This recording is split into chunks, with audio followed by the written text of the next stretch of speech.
All right, here we go again. So again, thank you everyone for joining us this evening. This is the regular City Council meeting for Minnetrista, November 9th, 2020. First order of business is I'd like to ask that you join me in Pledge of Allegiance, and I will say that this evening. So I pledge allegiance to the flag of the United States of America and to the republic for which it stands, one nation, under God, indivisible, with liberty and justice for all. So with that, I'll make introductions, and with that, we'll also do roll call at the same time. Present this evening, I'm Lisa Whalen, I'm the mayor. Also present are council members, Pam Mortensen, just say aye. Aye. Mike Molitor. Aye. Shannon Bruce. I'm here. John Chumperland. Aye.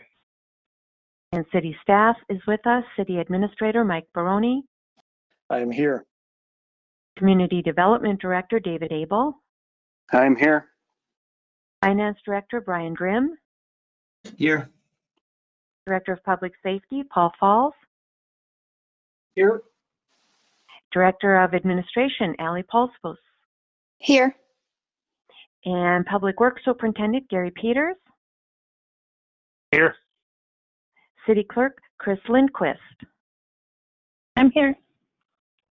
And our consultants, our City Attorney with Kennedy and Graven this evening is Dave Anderson. I'm here. And our City Engineer with WSB, Adam Gadbois. Here. All right. So first order then is to approve the agenda. Is there a motion to approve the agenda? So moved. This is Pam. All right. Ms. Mortensen made that motion. Is there a second? This is Shannon. John, I'll second. I think Shannon beat you to it, John. So Ms. Bruce made that second. So all those in favor will signify with aye. I'm Lisa Whalen. I say aye. Shannon Bruce. Aye. Pam Mortensen. Aye. John Chumperland. Aye. Mike Molitor. Aye. All right. That's 5-0. So motion passes. And next we don't have any special presentations this evening, so we'll move on to persons to be heard. Mr. Baroni, do we have any persons signed up under persons to be heard if it's not an agenda item? Mayor, I did not receive any emails by noon today or even any other time today. We do have quite a few people that are not council or staff on this virtual meeting, so I'm not sure if you want to ask if anybody is interested in speaking, because that's the other option that they can. Okay. What we'll do is, if you're here, if you'd like to say something under persons to be heard for something that's not on the agenda, you'll have 3 minutes. If you're here regarding an agenda item, I'm assuming some of you might be here because of our business item number A, concept sketch plan review for the Summergate companies. If you're here for that, I'll give you 3 minutes under that item if you'd like to speak at that time. So, Mike, do they have an opportunity to raise their hand or something, indicate if they'd like to speak at this time? Mayor, I do not believe so. All right. I'll just wait if there's anybody that wishes to speak at this time.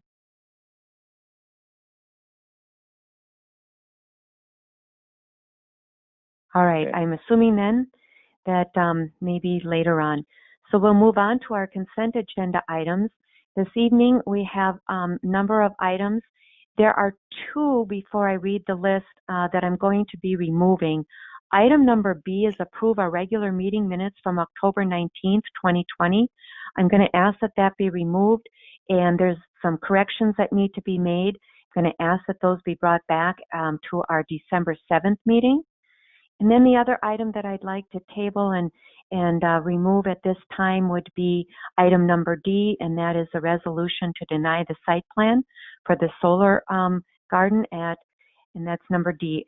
That would then remain consent agenda items number A, approve our work session meeting minutes from October 19th, 2020.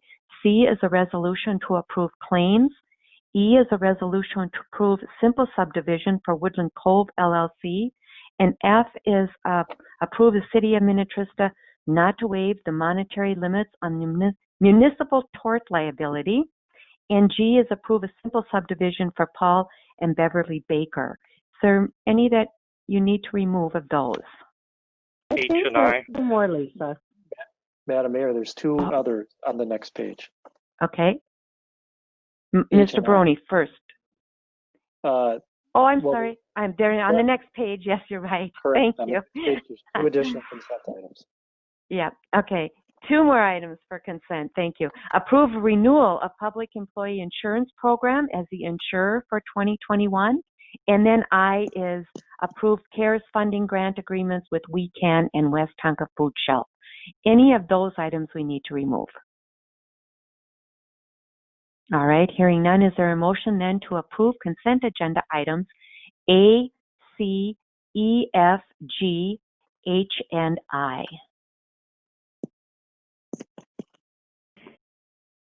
This is John, Pam. so So moved. Okay, Ms. Mortensen made that motion. Is there a second?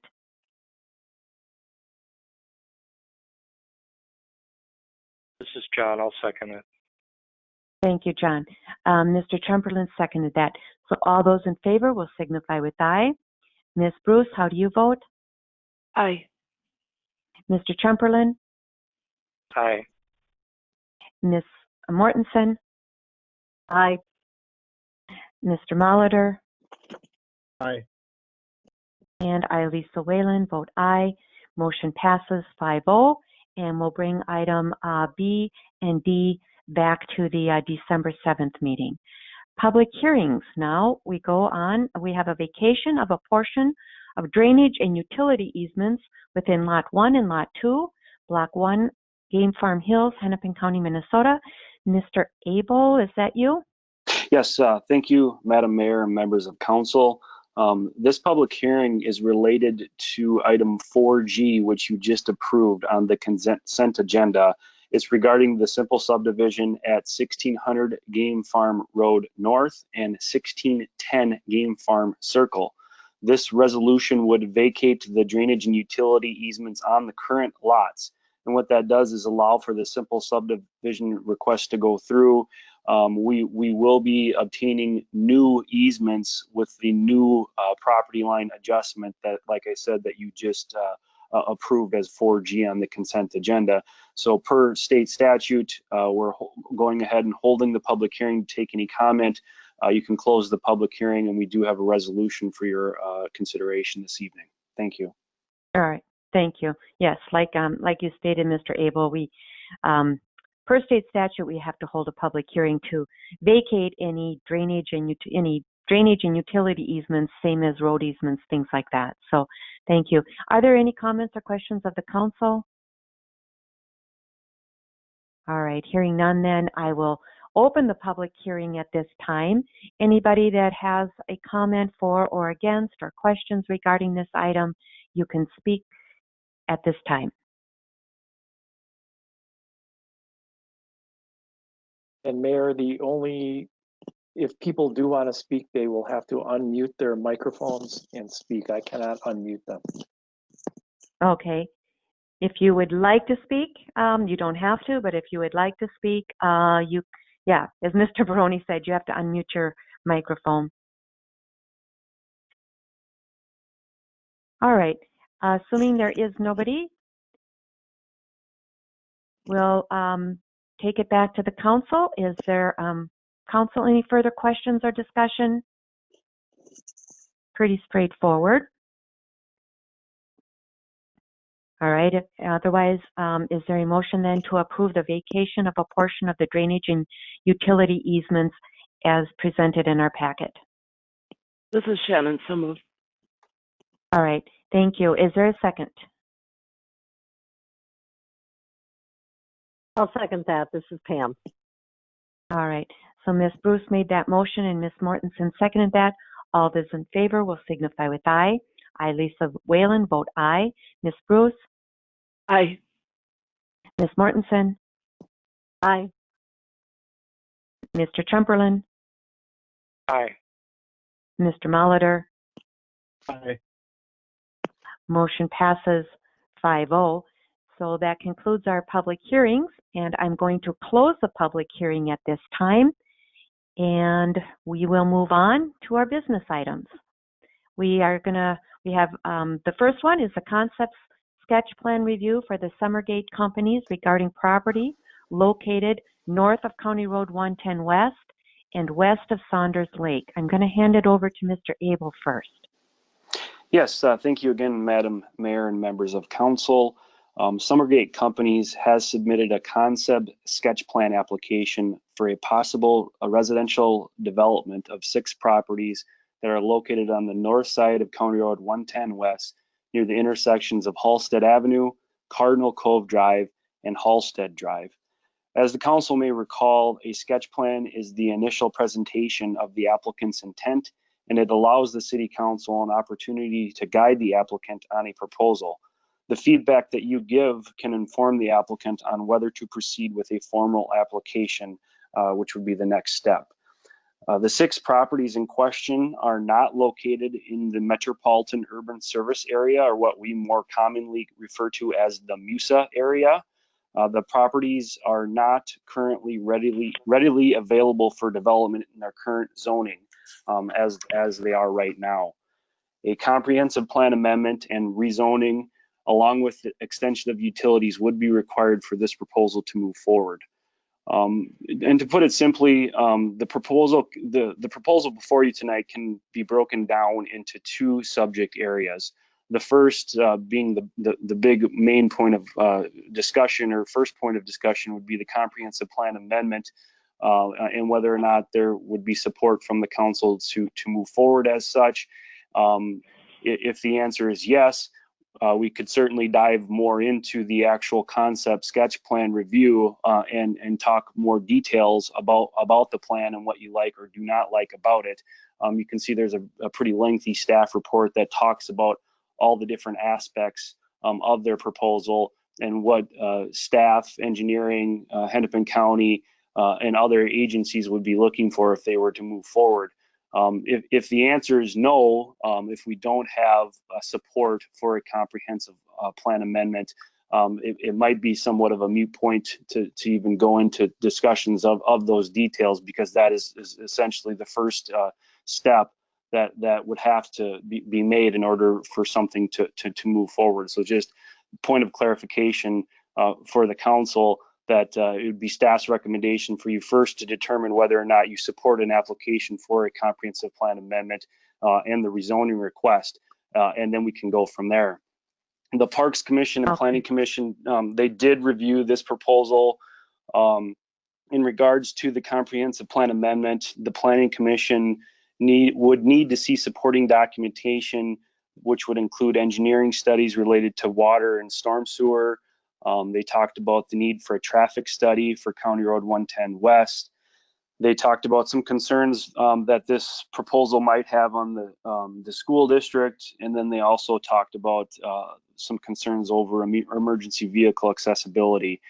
Another point that was talked about quite a bit was at the Planning Commission meeting was traffic through the South Saunders neighborhood. That was a concern. There was concern with the number of units being proposed and the amount of traffic that could potentially generate. So just a short synopsis of what the Planning Commission's discussion was. I can certainly stand for any questions. I would anticipate the applicant is likely present as well if there's any questions for them. Thank you, Madam Mayor. Thank you. Council, any questions of staff?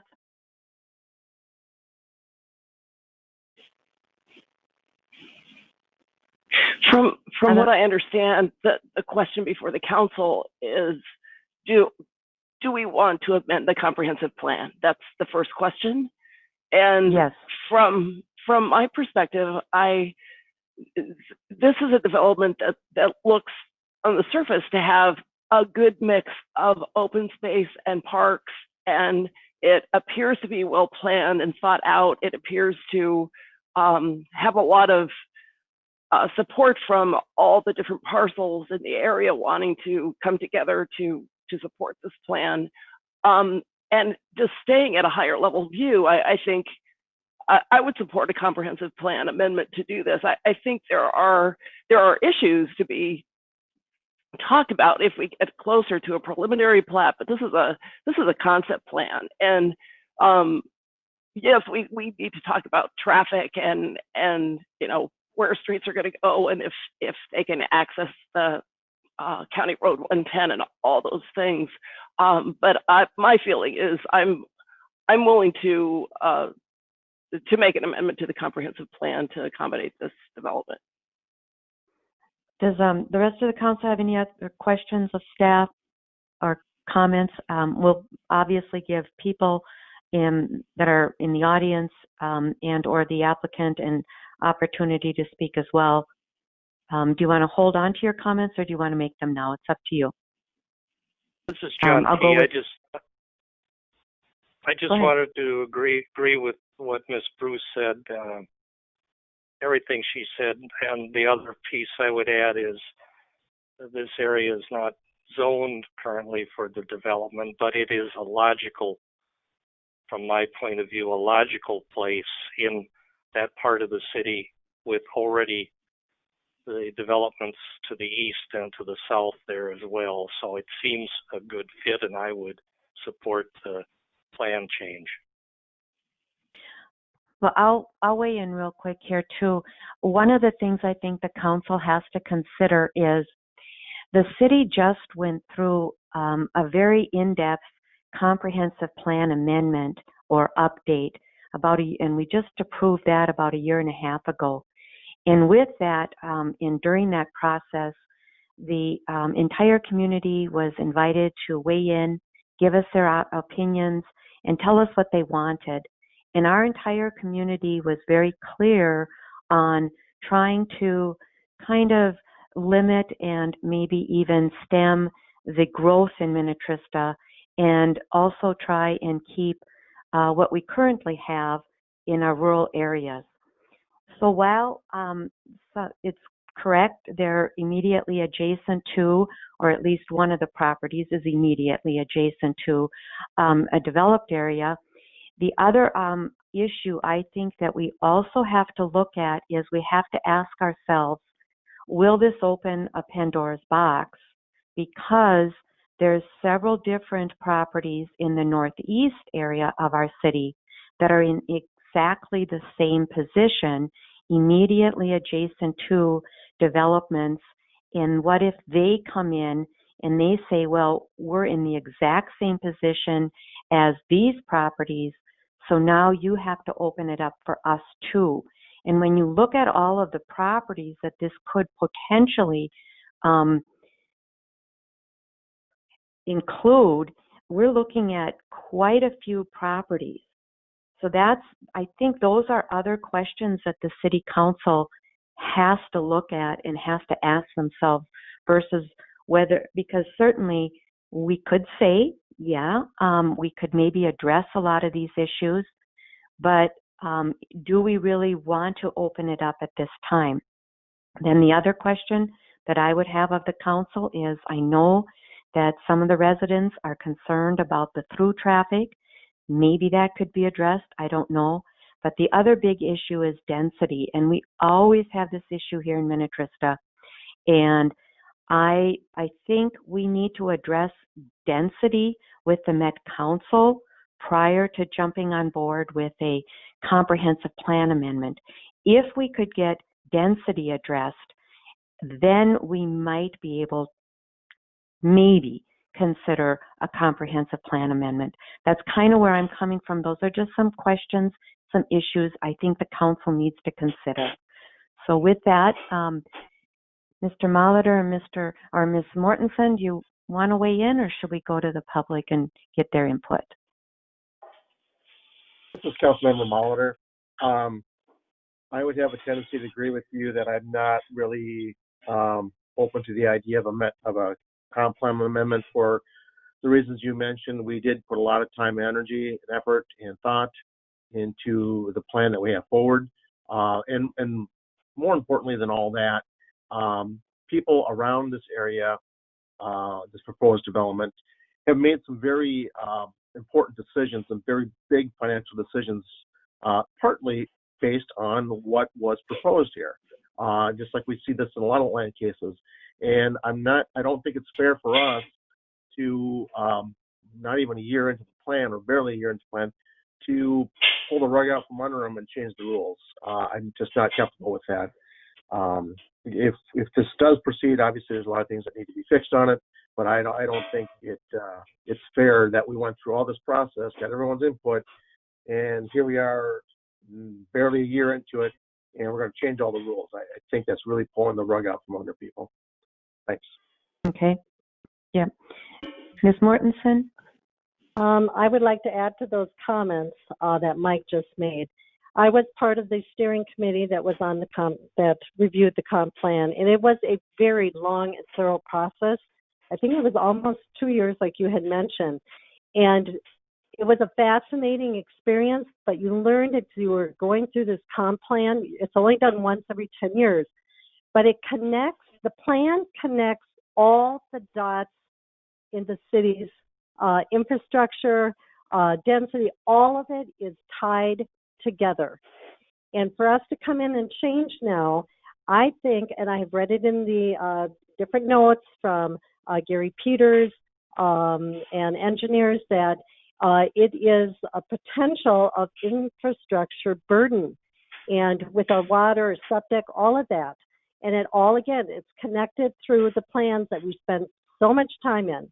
And I think to renege on that now, I have great doubts on that. And they're looking at starting this next year. I think that's a lot of stress also on our staff to get a project rolling. This is a big project. It's like over 200 units. I think we're overstretching it right now. Okay. This is Shannon. Could I have a couple more comments? Sure. To Mr. Molitor's statement about pulling the rug out from under people, this area is zoned urban reserve, which is guided for a planned future residential use. So anybody living around this area knows that this area is guided for future residential use. So I don't think we're pulling the rug out from under anyone. I think this is clearly next to the Musil line. This is an area that's guided for residential use. I think people living around there are expecting residential use to go in this area. And as far as density goes, I have a question. How specifically, Mayor Whalen, would you address density with the Met Council before doing an amendment to the comp plan? What specifically would you ask them to do with this area? Well, I think we need to sit down and ask them about density and whether there's some negotiating room here for density in our city. Specifically, in which not way, only, up or down? Just a second, just a minute. Obviously, we would like less density. We've said that for many, many years, and we've seen that with developments that have come in, and we keep saying we would like less density. So I think there's a time and point where we have to sit down with them and have a very frank, open discussion with them and see where we can move that needle. And I think now is the time to do that. There's people on the Met Council that are more willing to sit down. I'm not sure that they're going to accommodate us, but at least I think that there's people at the Met Council today that are willing to sit down and talk to us. So what I'm going to do is I'd like to get some comments from the public, and I'm sure the applicant would like to say a few things as well. And why don't we first go to the applicant, and then we're going to go to the public. Hi there, this is Casey Wolschlager with Summergate Development. I assume everybody can hear me. Yes, we can. Thank you. I appreciate everybody taking a few minutes to listen to our proposal. We went through the Planning Commission here last week, and we got a lot of feedback from the neighborhoods to the east, the South Saunders Lake neighborhood, the existing one. And it is true that a majority of the feedback was their concern about the amount of traffic that would travel, from our project into their project. And a lot of that would be based on the idea that we wouldn't connect our project to 110. At least that's the only way that people would travel through their neighborhood. And I think, like you mentioned, a lot of the concern there could be alleviated. We've never presented this project to the county and had a discussion, even though staff might have given the plan as it is to the county. We haven't met with them and discussed connection points or anything yet. So that hasn't even been decided one way or another. But either way, I mean, the project itself is as far as what happens, in the general Twin City area, the overall density of the project is much lower than what other projects are, even at the state where, the people think it might be higher density. The average of 2.6 or 2.7 in the whole overall project is much lower than most urban projects now, or suburban projects, where they're in the threes as far as overall density. So I believe that our project is not that dense, even though I having traveled all around the Minnetrista area, I can see how density is different in different parts of the city. So I understand the complexity of that. As far as the project itself too, we've kind of went out of our way to create as much open space as possible. And that's why you end up getting, I guess, the perception of overall density. You could make a similar plan and eliminate, the park spaces and some of the open spaces, and end up having larger lots more similar to the South Saunders Lake area, and come away with, like I said, a more similar housing style. But that's not really a housing style that's desired in the marketplace as today. People are looking for a little bit smaller lots, but have open space down the street where they can spend time in community open spaces, not as much literally in their backyard. They're not looking for the maintenance issues and other concerns that people have when they have larger yards. But the project itself integrates directly to, land directly to the north, that one of the landowners in the project, Jen Olson, is looking at donating. And between her park space and the park space that we're adding, that's, there's almost 40 some acres of open space mixed in, over the 200 units. So that's a lot of open space. As far as the, kind of concerns about traffic studies, obviously traffic studies will be completed as part of, the approval process. And we, we'll look forward to that opportunity to provide any data or answer any questions. As everybody knows, the stormwater would be, there's laws in place that require how stormwater is maintained on the site, and there wouldn't be any additional runoff from this project into the existing neighborhoods, either to the south or to the west, than it exists today. And I'd say that like I said, the biggest concern that kind of came out of the Planning Commission was really kind of the impact of how our project would look dissimilar to maybe the South Saunders Lake, project as far as housing styles.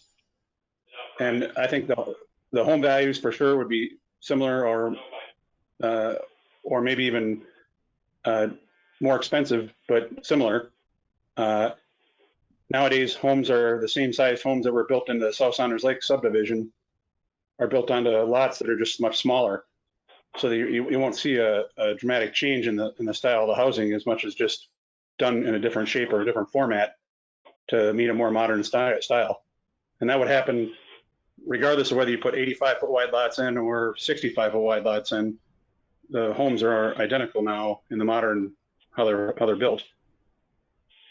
And I do know that as far as how the project interacts with the overall parks, and if you look at the project itself, we've got a number of parks and ways that we're trying to create open spaces for the people who would live here to interact, and even the existing neighborhoods to the south, or even the South Saunders Lake subdivision, trail connections, road connections, and even the road connections we show, once we get a chance to work with the planning staff and the county, we may be able to eliminate some of the connections, either that South Saunders Lake Drive or Walnut. We don't know until that's like the next step in the process, is to try to work out connecting points. And I think that would eliminate a lot of the concern that, some of the residents have in the project to the east. And I think that kind of covers everything I was hoping to say.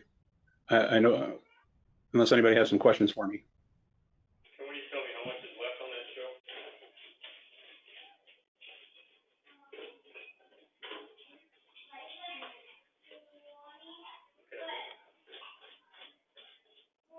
Hello?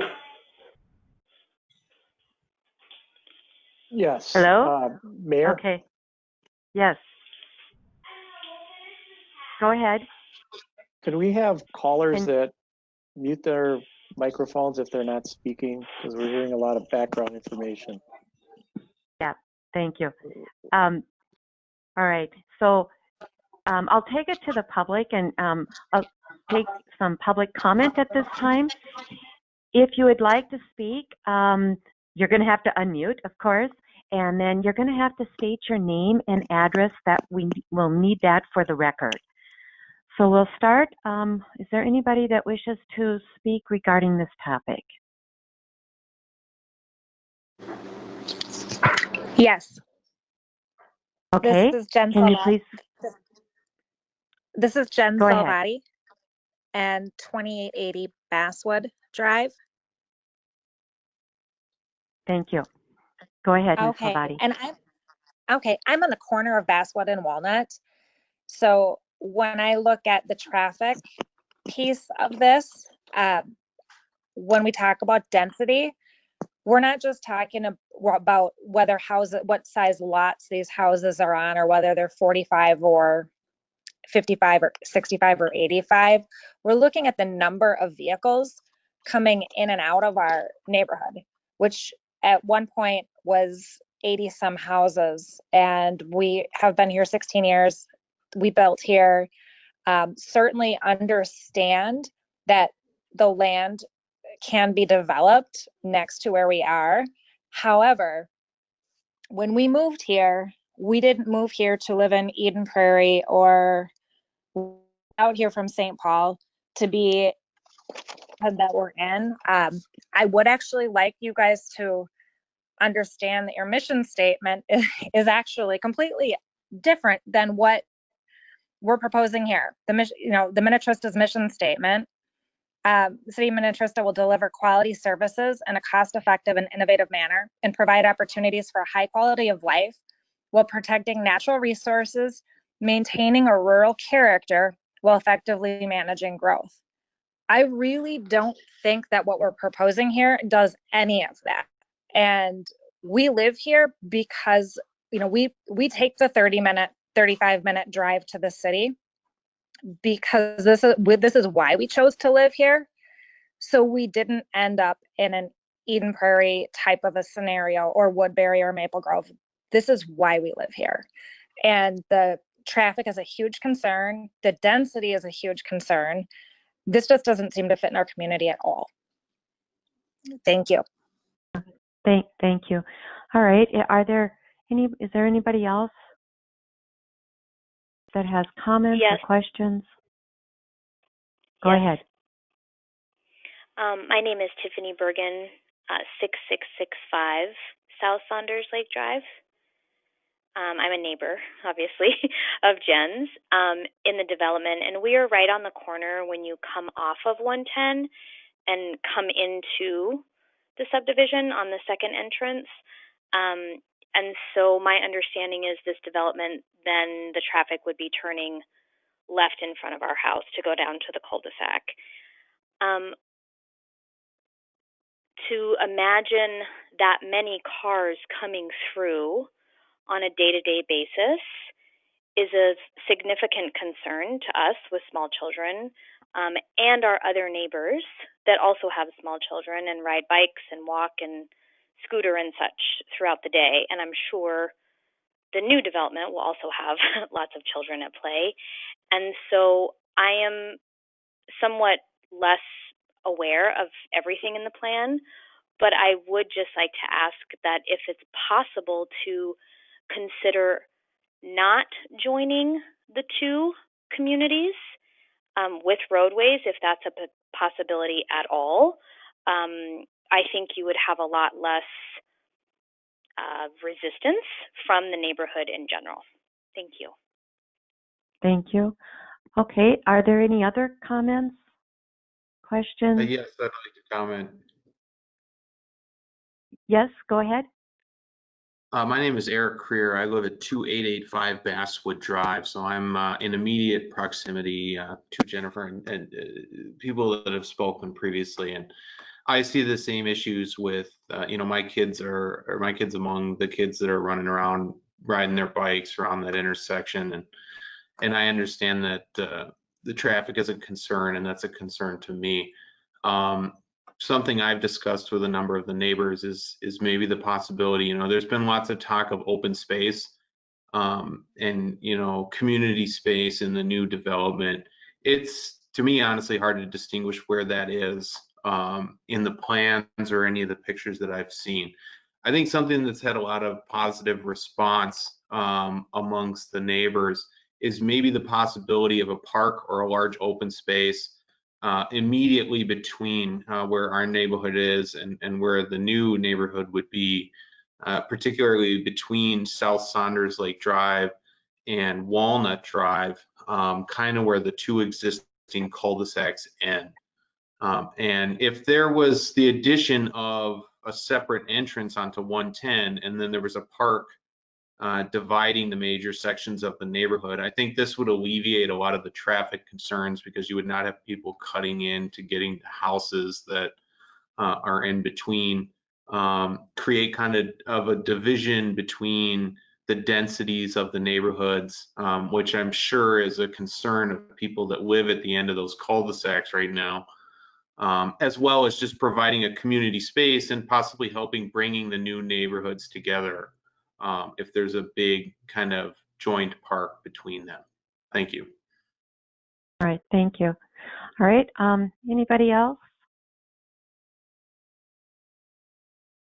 Yes, Jacinda Downey. Hold on, I've got too many people here. Did I hear Downey? Yeah, Jacinda Downey, 6610 Walnut Drive. Thank you. So I echo many of the things that have been said. I'm sitting in the middle of Walnut, and even though I'm not on Basswood, Walnut itself is used already as a thoroughfare in between the east and west sides of the neighborhood, and there's very fast traffic. We almost had an incident the other day of a child getting hit because they went through the intersection, and we have, as all of these callers have said, a lot of kids, and this is why we moved here, is to have a quiet, neighborhood, but big enough where they could find friends, have a sense of community, but this would really destroy that. It just breaks my heart to think about any sort of thoroughfare for 200 units, from what I'm hearing, coming through our neighborhood, our very peaceful and friendly neighborhood, and safe to go, to get out onto 110. And frankly, I have trouble already on 110 trying to exit. You can't see, you have the sun rising and setting in those directions when you have to look. It's very, very challenging. So again, as Jen said, I think that we moved here for a specific reason. I think this takes that away completely, and there's a lot of safety concerns, and we'll see some accidents for sure. So I'd like us to consider alternatives. Thank you. Okay, thank you, Ms. Downey. All right, well, there isn't somebody else?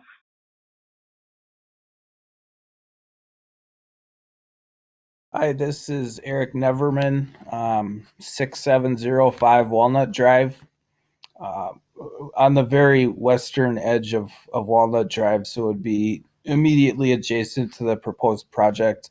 And I agree with everything that's already been said. We have 2 young children and a few dogs, and we moved to Minnetrista for that freedom and that space so that our kids could feel safe playing out in the yard and in the street near home. And this would challenge, as has been said many times. It's a concern. There aren't sidewalks, not that I'm proposing sidewalks be added. And it would be a safety. It absolutely would. In the density, we could talk about the 40 acres to the north, but when there's 205 proposed units in the lot immediately to the west of us, it's just a completely different feel than why we moved here. So I hope that can be considered. Thank you. And sorry, can I echo on? This is Thea Neverman, same address as Eric. So his wife's Sure, sitting go next ahead. to him. The one thing I wanted to add, and I don't know how much we've talked about it in terms of safety, is where we are on the cul-de-sac too. I can tell you every car that drives down our street, and I can tell which kid that rides by where they belong, and we're just a really safe, close-knit neighborhood that looks out for one another. And just the thought of having more people that we don't know and aren't aware of is another, not just concern of safety in the streets, but really public safety, kind of having that neighborhood watch mentality kind of out the window.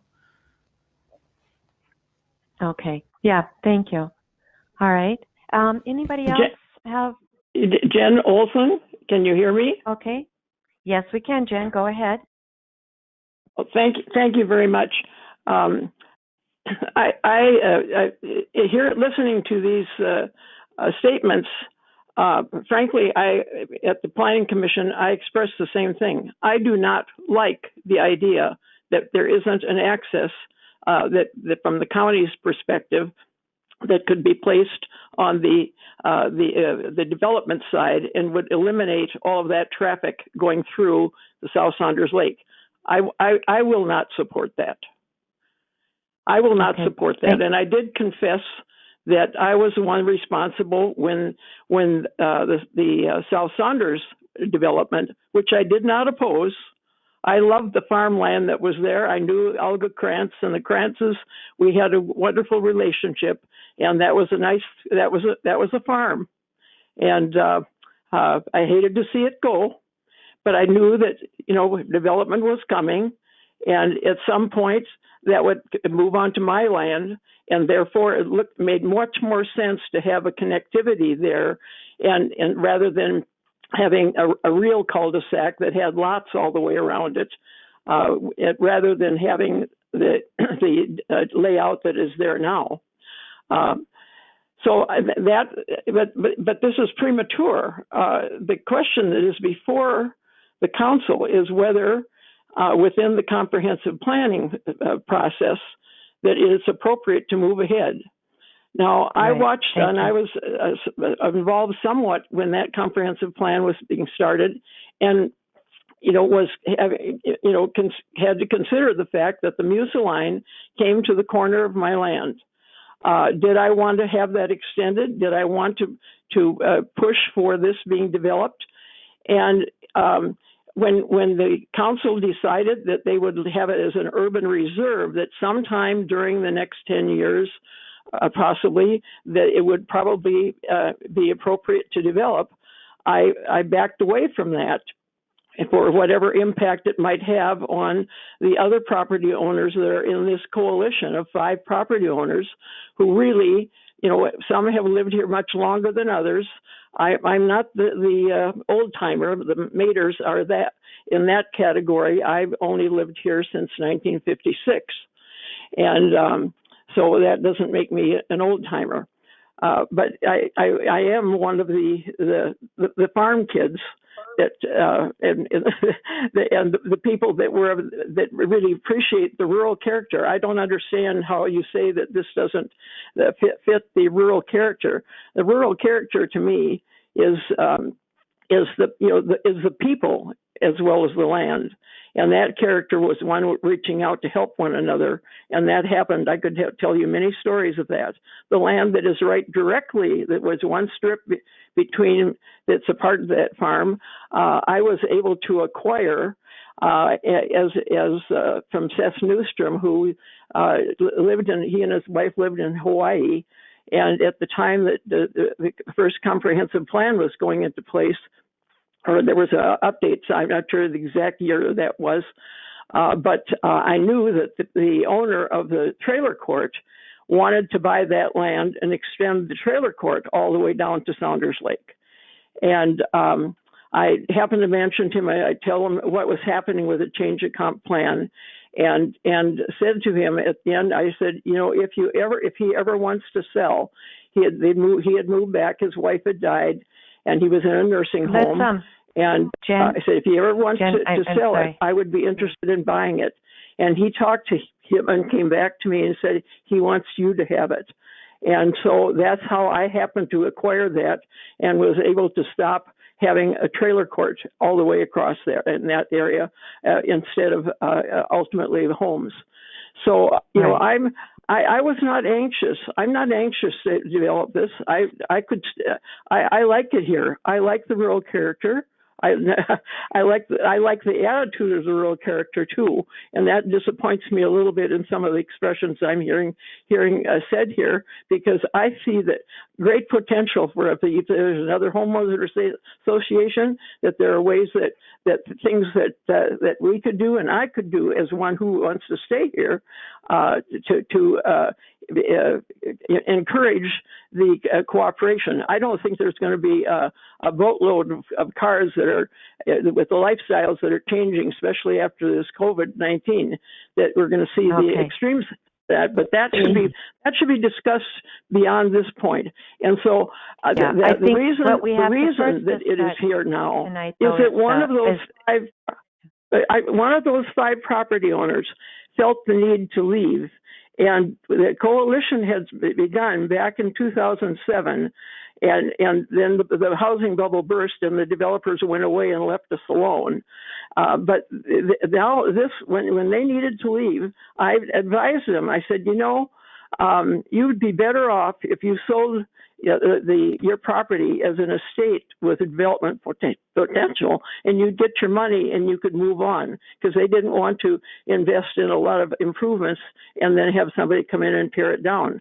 Well, the realtor they had couldn't find a buyer like that, and so he contacted a real estate broker that was a high school classmate of his and said, "You think you'd be interested in this development?" I'm going to have to interrupt you here. That's how the process started here.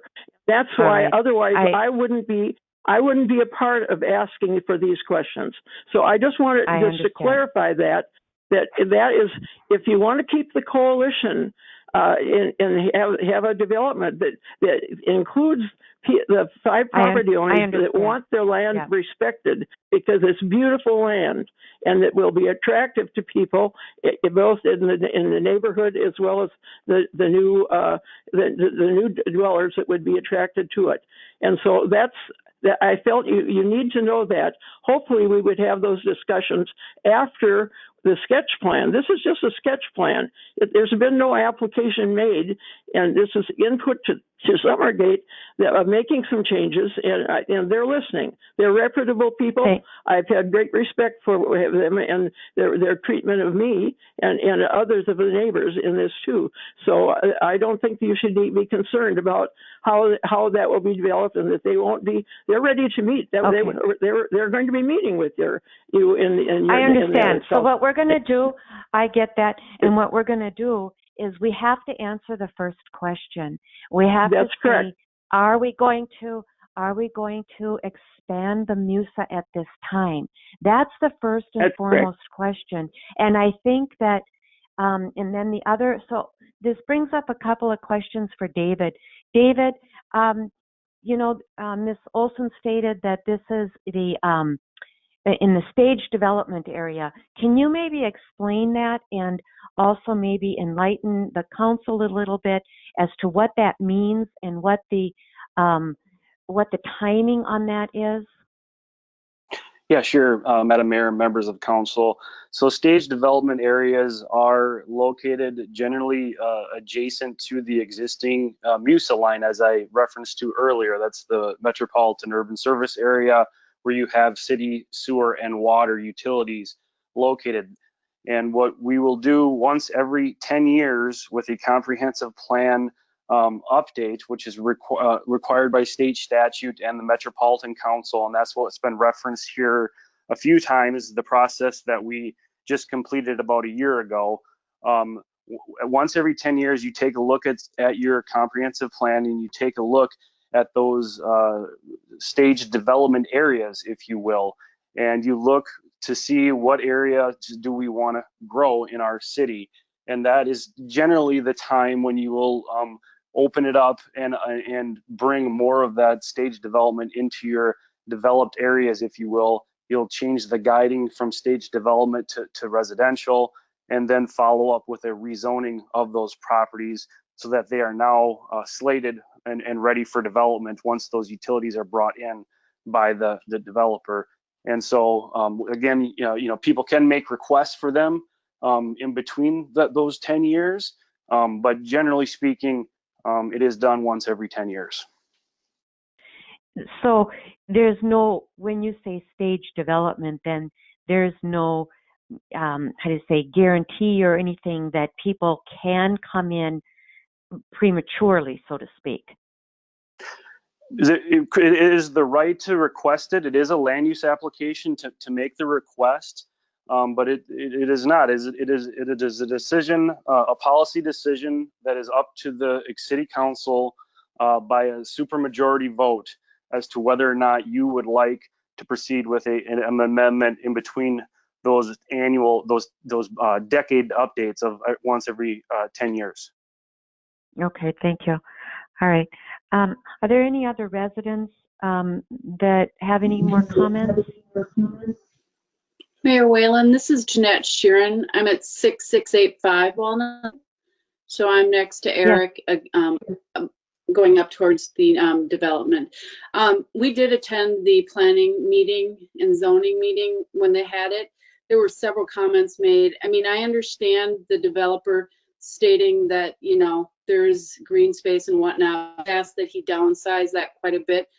To have 200 houses in that little lot, and I understand Jen is agreeing that it's all good, but I mean, we don't have that many houses in this development.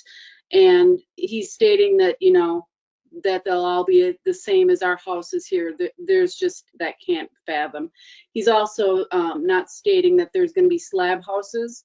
And again, I know it's all in the, it's just, this is in the proposed planning, but and then as far as the concern with the traffic, that is a big issue, but we also have water, and the water here, the pressure is mediocre at best, and now you're going to add 200 more houses in just this one addition into the system. I don't see it getting any better. So that is just, my thoughts on this. Thank you for your time. Thank you. All right. Are there any other comments?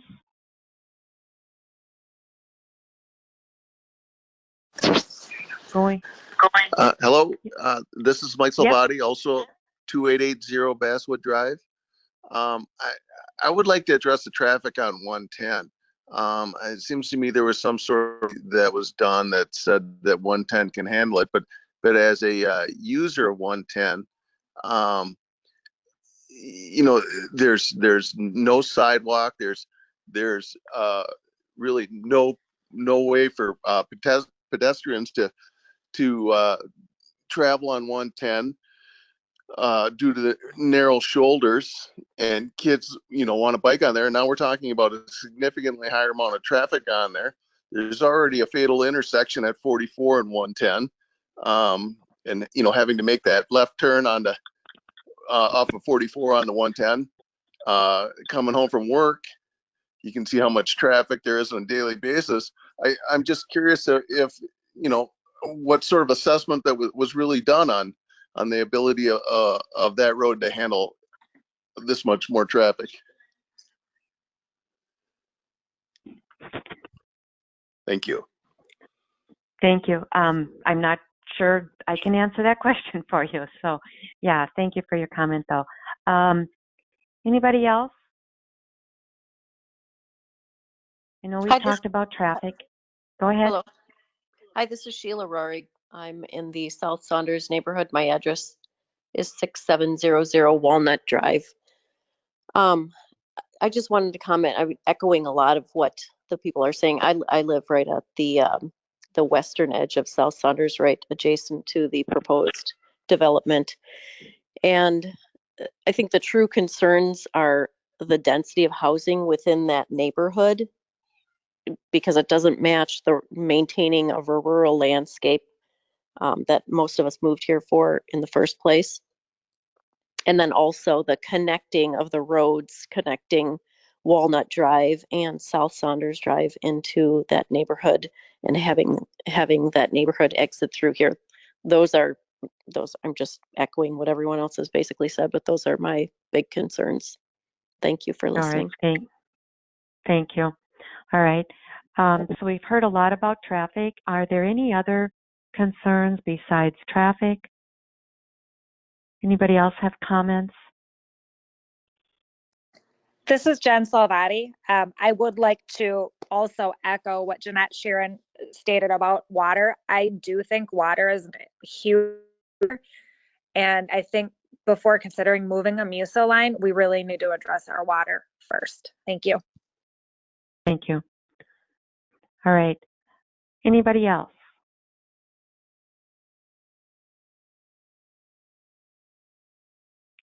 All right, I'm going to take it back to the council, and I'm going to make some comments here real quick. I think the water issue is a big issue. The city has done water infrastructure plans, and we've built 2 new water treatment plants. And because of the water storage and capacity issues, we've built a brand new water tower in the southwest corner of Minnetrista. And my concern with this, not only with is that it may trigger prematurely the need for the city to continue to add more water infrastructure, such as another treatment plant or even another water tower. Obviously, plans would have to be done. We'd have to look into that. But again, I have to reiterate, I think the council needs to look at this from an overall city perspective, not just this one property, but we need to look at it from an entire city perspective. What if we approve this? What about the other stage development areas, particularly in the northeast corner of Minnetrista? And we've already had inquiries up there. So my concern is we're opening up the floodgates, we're opening up Pandora's box. It's really unfortunate that this project has come in now, only about a year or year and a half after we approved the comp plan. And had these property owners come in just a little bit sooner and said, hey, we're interested in this, we could have had a discussion as a whole, as a city as a whole, and not just one neighborhood or 2 neighborhoods. But we could have had that discussion from a whole city perspective, and we could have weighed all of the pros and cons of it. And in the end, these property owners were well aware of the process that we went through. They were well aware of the comprehensive plan update that we were doing. And it was my understanding, and I could be wrong, but my understanding that they didn't step forward and they didn't say, yes, we want to do this sooner than later. And I think I agree with Mr. Molitor. I don't think it's right, not only for this neighborhood, but for the entire city.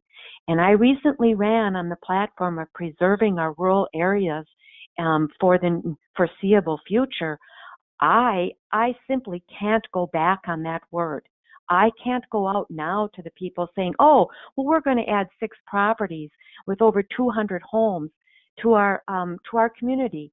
I just ran on a platform of preserving our rural areas, and we were proud of the fact that we didn't have to add more area into our MUSA because we were able to meet the requirements by the Met Council. So for all those reasons, I'm not in favor of adding these today into the MUSA. It might be maybe 7 years from now we can take a look at this, maybe 6 years from now. But I think we need to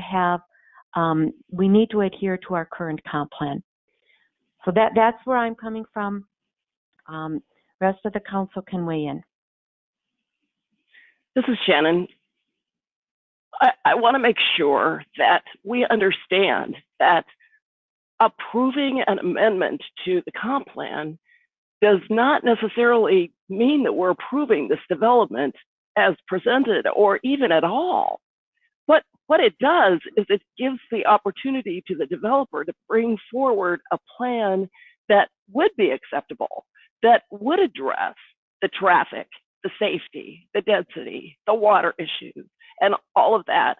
And to address that, one of the things we haven't talked about is the donation of land that's been made here, which if you talk about wanting to preserve open space and parks, the donation of 40 acres of land here is something we haven't even discussed.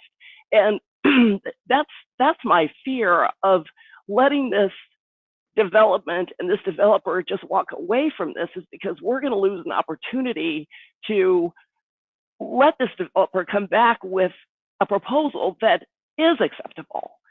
And by making an amendment to the comp plan, we're not approving this sketch plan. We're not approving this development at all. We're just giving this developer an opportunity to bring back something that is acceptable. Okay, anybody else?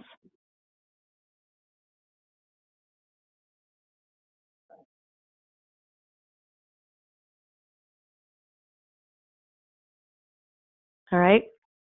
The only other thing I would ask is, Council, where do you want to go with this? Mr. Trumperlin? Can you tell us or tell me what is the process in making a comp plan change or requesting? Maybe that's a better way of putting it. I think Mr. Abel would be the best one to ask. Mr. Abel? Well, it's a simple land use application, Madam Mayor and Council. Making the request, they'd pay the fee and put in writing what it is they're asking for. We would hold a public hearing, notify neighboring property owners for public comment. The Planning Commission would hold that public hearing. They would take all the comments. They would make a recommendation to you, the City Council, and then, as I stated earlier, it is a supermajority of the council's vote to go ahead with that comprehensive plan amendment. If that was successful and it passed, it'd be subject to the approval of the Metropolitan Council. So what we would then do is submit it to the Metropolitan Council for their review. They'd coordinate it with their system plans, their system statements, and we'd wait for their comment and review, and that's where you'd have to start talking then about density. Likely the applicant's going to propose some sort of density with their request, but that's where the conversation would start specifically about densities with the Metropolitan Councils, because they're going to want to ensure that it's meeting all of their system statements from an infrastructure standpoint. But that would be the ultimate process that you'd go through. Does this process ever evolve into a, for the want of a better term, a trade? So you want to change the comp plan or the designation on this land in this corner of the city. Now you need to swap it out someplace else to keep the balance that was in the original comp plan, or is that not ever done?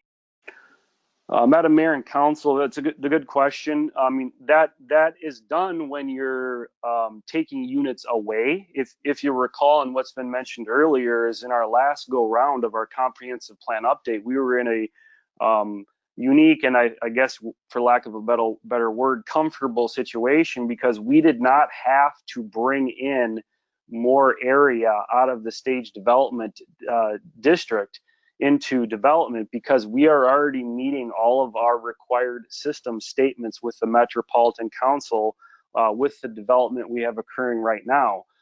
So it was a comfortable situation to go through, because you did not have to force people to bring their property in that aren't necessarily ready. And that's usually when you really have a lot of pushback with people who do want to remain rural and have that open space. And now you're telling them, we're changing the comp plan and the zoning of it.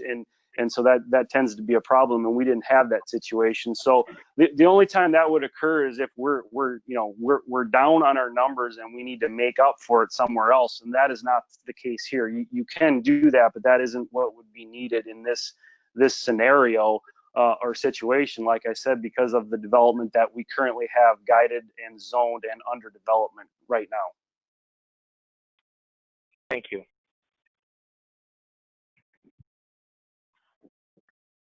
Okay, anybody else? Mr. Molitor, do you want to weigh in again? Well, I think for the clarity of the applicant and everyone here, the first question that was proposed to us is there an appetite for a comp plan amendment? And that, as was stated a couple times, it needs a supermajority. I don't know. I don't see anything in our packet that is any proposed resolution that we would vote on. And since it's just a site plan review, we normally vote on that. But I think from what I'm hearing on the comments, that supermajority does not exist. And as such, I'm not sure if there's any point in further discussing this issue. Thanks. All right, thank you. All right. Ms. Mortensen, did you want to weigh in again? I just want to say just quickly again, being part of the steering committee that worked on the comp plan for 2 years, it was a group of residents who volunteered their time and a lot of hard work. And we worked very hard to meet the requirements that are forced onto all the cities by Met Council. Yet, we really worked hard to stay within our mission statement. We read that mission statement, I cannot tell you how many times throughout the course of those 2 years. So again, the burdens put onto our water, our sewer, our fire, our police, our roads, our schools, I think there may be a time down the road, next time they do the comp plan, that this development might fit in. But right now, I'd say we have the opportunity to hold back, and that's what I'm saying we should do. All right. So I guess to Mr. Molitor's point, I don't foresee that this could pass for a comp plan amendment. Mr. Abel, what do you need from the council tonight? Well, it's up to the council, Madam Mayor and Council. Like you've mentioned, we don't always take motions and votes. However, sometimes we have, for point of clarity and for the benefit of the applicant. It's completely up to you. If you feel like you want to go ahead with a motion and a vote, you can do so, or otherwise you've certainly provided some direction. It's up to you how you as a council would like to handle that. Okay. So council, would you like to make a motion? I have to ask either Pam Mortensen or Mike Molitor. Would you like to make a motion, or do you feel that we've given staff as well as the applicant clear enough direction? I think we've, in my opinion. I'll just say I think we're pretty clear. Yeah, okay. That's what I was going to say as well. All right, so that concludes this business item. I would just maybe like to weigh in real quick with Mr. Dave Anderson, our attorney, is since this is just a sketch plan and it's not, normally it's just a nod of approval or not of approval, are we good without a motion here? Yes, Madam Mayor and Council, this is Dave Anderson from Kennedy and Graven. The answer to that question is yes. There is no formal motion that needs to be made. I think, the purpose of the concept or the sketch plan is to get a project in front of the council for discussion and input, and there is no affirmative requirement that any formal action be taken. So I'm perfectly comfortable moving forward as the council has suggested doing so far. All right, thank you. All right, that concludes that business item. So we'll move on to the next one. And Mr. Abel, this is the Support Gale Woods Farm Special Recreation Feature Master Plan Boundary Amendment. Do we need to have this discussion at this point? Yeah, thank you, Madam Mayor and Council. I mean, I haven't heard otherwise. I think we can go ahead and I'll present it until we hear otherwise. I think we can go ahead and start with the discussion. So Three Rivers Park District is asking for support for an amendment to the master plan of the boundary of Gale Woods Farm. The boundary amendment will include 5 properties in which Three Rivers owns or is pursuing acquisition of on a willing seller partner basis. The amendment also includes the County Road 1 extension right-of-way, which, if you'll recall, Council, that came up during a recent roads discussion about the idea of turning that over to Three Rivers Park District. They're open to having those discussions, and they're trying to be proactive in looking ahead and including that with this boundary amendment, if you will, so it's not something that would have to come later. So they just out of convenience and ease, they did include that in this map amendment, if you will, with more future discussions about that specific road and how that process would work. As you'll see in the packet, as we referenced here with this previous concept, there is some land, as I understand it, some to be donated and one parcel to be sold to the Three Rivers Park District. And then they're doing some boundary swaps or land swaps, if you will, on the north side of Gale Woods with the Boys and Girls Club, as outlined in your staff report. So with that, I'll turn it over to Council for questions. I believe we have a representative from Three Rivers Park District who is on the call, Kelly Grissman. If you have any questions for her regarding this proposal. Thank you. Thank you, Mr. Abel. Ms. Grissman, is this the sketch plan or the comp plan amendment, if it doesn't go through, is that going to change anything for Three Rivers? It does not change anything for Three Rivers unless Ms. Olson would like to remove her property from future conversations for our acquisition between Three Rivers and her. Because we're really only looking at moving forward with willing sellers. And so if Ms. Olson is no longer a willing seller, then we would ask the council or we would withdraw the application. And I believe Ms. Olson's still on the call. So if she would like to chime in and she could speak for herself, that would be great. Okay, Ms. Olson. I'm here. The property that is involved is not involved with the sketch plan that you've been just considering at all. It's on the north side of the Dakota Rail Trail, and that pursuit discussion began way back many years ago, and then many other opportunities for investing in parks took place, and so it was just delayed, and it was revived to me from a couple of the members of the Three Rivers Park District Board that they were still interested in acquiring that property, and that's why I'm in agreement with their proceeding with that. Okay, great, thank you. All right, Council, any other questions? This is Councilmember Molitor. Go ahead. Yeah. Kelly, can you kind of elaborate a little bit on the intent on the small parcel off of 110? I think where we had gone before is possibly vacating that roadway with the intent that Three Rivers would take it and then do the maintenance on it.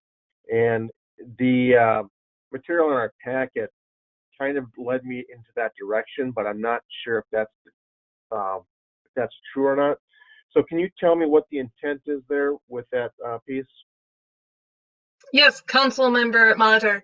The intent would be that if the city does move forward with vacating the right-of-way, that Three Rivers would willingly assume ownership and the maintenance responsibility of that right-of-way and the road on it. Right now, the city is responsible for the portion of, it really functions as a park entry road. The city is responsible for the part in with the public right-of-way, and then Three Rivers does the rest of the park road that's on parkland.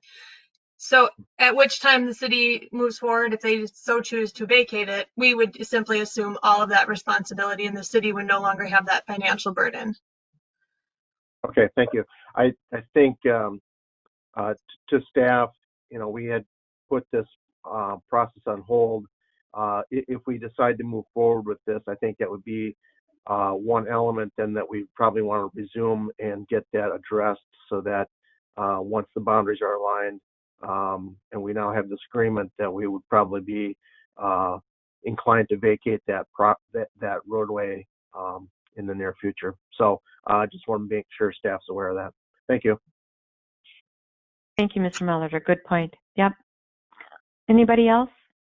Mayor, if I could add one more item on that road vacation, I would concur with Commissioner or Councilmember Molitor in that we would be interested in having that conversation in the near future, as well as we have a pavement management program set up for, I believe, 2022 to 2024, that we would be reconstructing the park road that is currently on Park District land.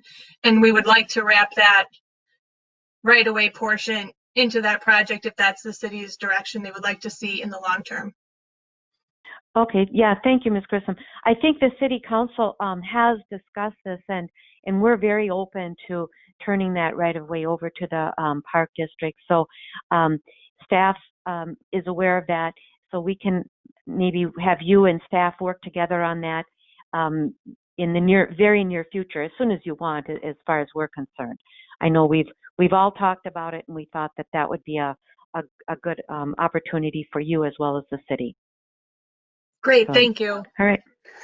Thank you. Madam Mayor and Council, David here. I'll just chime in, and then the one big piece that we still will have to have some discussions with, not only as staff with Three Rivers, but also with you as council, as we recall, is just looking at the condition of the road now, and what state it is or might be in the future when it does get turned over. So those are the ongoing discussions that we're, both parties are willing to have discussions on, and that we'll need to work out here in the future. Okay, yeah, I'm sure there are details, that we'll have to talk about. All right, thank you. All right, any other questions or comments? Otherwise, is there a motion to support the Gale Woods Farm Special Recreation Feature Master Plan Boundary Amendment? So moved, Councilmember Molitor. Okay, Mr. Molitor made that motion and Ms. Bruce seconded. All those in favor will signify with aye. Ms. Bruce, how do you vote? Aye. Mr. Molitor, how do you vote? Aye. Mr. Trumperlin, how do you vote? Aye. And Ms. Mortensen? Aye. And I, Lisa Whalen, vote aye.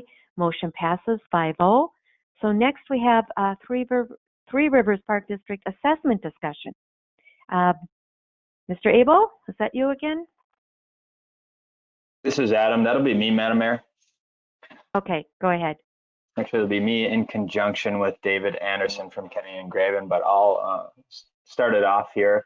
So this is in relation to the 2020 Street Improvement Project, City Projects 01-20 that was completed this year. And it's in regards to the assessable costs for the project.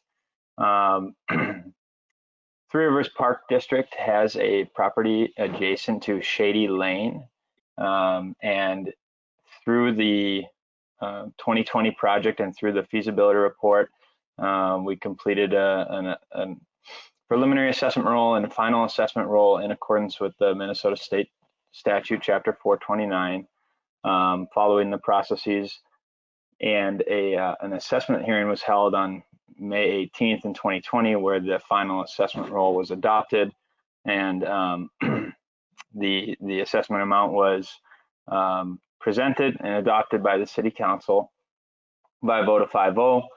That assessment roll for reference is attached in your packet, and basically this was sent to all the property owners, and with the Three Rivers Park District being one of those, the notices and assessment final assessment roll was levied against their property, or will be here at the end of the year. Three Rivers Park District was the only parcel in the project area that wasn't part of the HOA. It was not a residential property. It actually did have a slightly lesser assessment amount than some of the residential properties because those parcels, if you recall, shared the costs of two communal lots next to the lake. So the Three Rivers Park District was assessed in an amount of $7,478 for the improvements. One other component that Three Rivers Park District played in the project was basically from the beginning of the project being discussed among city staff and city council. We did reach out to Three Rivers Park District and start to communicate with them about the request for an easement over part of their parcel. Their parcel goes all the way roughly to the center of Shady Lane. So it does go on to where the road currently exists today. It did where it existed at the beginning of the project and where it is now. Along with the street improvements, the city was also working on replacing the force main along Shady Lane. And so in an effort to make sure that the city's utilities are within an easement where they can have some say in what sort of improvements go over it and make sure that the city staff, public works staff is able to maintain their facilities. We did work with Three Rivers Park District to get an easement over the utilities. And so Three Rivers Park District worked with us and provided that easement at no cost to the city. There was never a valuation done on that easement, but it's 11,257 square feet, and it's a linear easement along the roadway. So Three Rivers Park District reached out, I think, when they kind of found out that there was this assessment levied against them, and reached out to the city just to ask more about it. It sounds like they may have not received all the notification. We do have affidavits of mailing showing that it did go out, but it sounds like maybe that some of it, because it was addressed to Three Rivers Park District and not a specific person, may have got lost. So they were kind of surprised to see the assessment, is my understanding, and they reached out to city staff to see if there was a way that, or if the city council could consider reducing the assessment or just start to talk about whether or not they should have been assessed with the fact that they provided an easement to the city. So really no resolution with this one. This is just here for a city council discussion. And I will let David Anderson chime in now from a legal standpoint if he wanted to include anything for the council to consider as well. Sure, thank you, Adam and Madam Mayor and Council. The assessment was previously adopted as indicated by Adam, and the city's not precluded from moving forward with it, although the request from the Park District is certainly something that can be considered by the council. And put simply, they're really just asking the council to reconsider the dollar amount, and their justification has to do with the fact that this is public park property that arguably does not receive the same extent of benefits as other residential property types and other property types. As indicated by Adam, they did grant the city an easement for the project for no compensation. Interestingly, also, I think it's worthwhile mentioning that the Park District's property no longer has a driveway from the adjacent street, Shady Lane, that was improved as part of the project. There is a state statute that requires the city to treat the Park District property as open space when determining benefit for an assessment, as opposed to other potential or highest and best use type things that might otherwise derive more benefit. But that statute certainly does not preclude the city from assessing this property. I know that, just from my experience, the Park District does commonly request that cities reduce assessments, being that they're another government entity who, operates open space in cities. And I think at this point, staff is just looking for direction about whether the council has any willingness to reduce the assessment, and if so, to what extent, in which case something more formal can be brought back to the council. As a procedural point, I think it's worth mentioning that the assessment roll has already been adopted and will be certified to the auditor before the city's next meeting, because there is a November 30th deadline. Brian can correct me if I'm wrong about that, but there is then a limited period of time where it could be reduced. And so again, I think the direction staff is looking for is whether there's any appetite to reduce that assessment, in which case something more formal can come back. Okay, thank you, Mr. Anderson. All right, Council, what are your thoughts? I just have a real quick question. You had mentioned that the easement was kind of the cost was not given or charged to the city. Do you have an estimated cost what that would have been? We did not perform a valuation on that easement, so we don't know what the value of that easement would have been. Madam Mayor, could I speak to that? Sure, go ahead, Kelly. We recently did a similar easement with the Met Council in the same park. And when we run a calculation and we consider that this easement would be more restrictive so that the city would have control over any surface improvements or any structures that are built, the easement value is most likely about half of the assessed value. Okay, thank you. All right. All right. Anybody else have questions or comments? This is Shannon.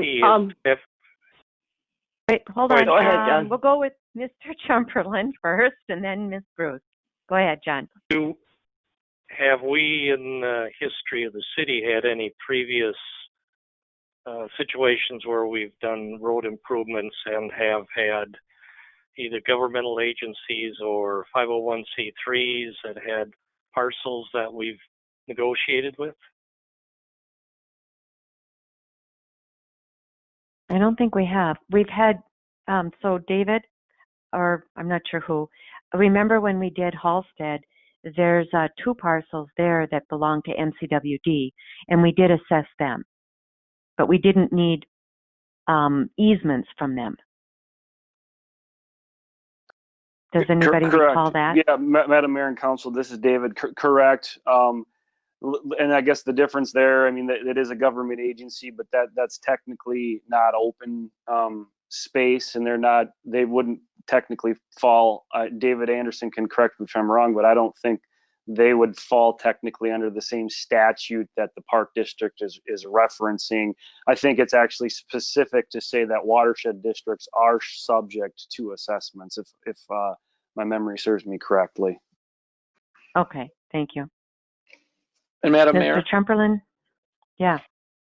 This is Dave Anderson. Just to sort of piggyback on what David said, I don't want there to be any confusion about the city's ability or authority to assess the Three Rivers Park District property. That certainly is okay.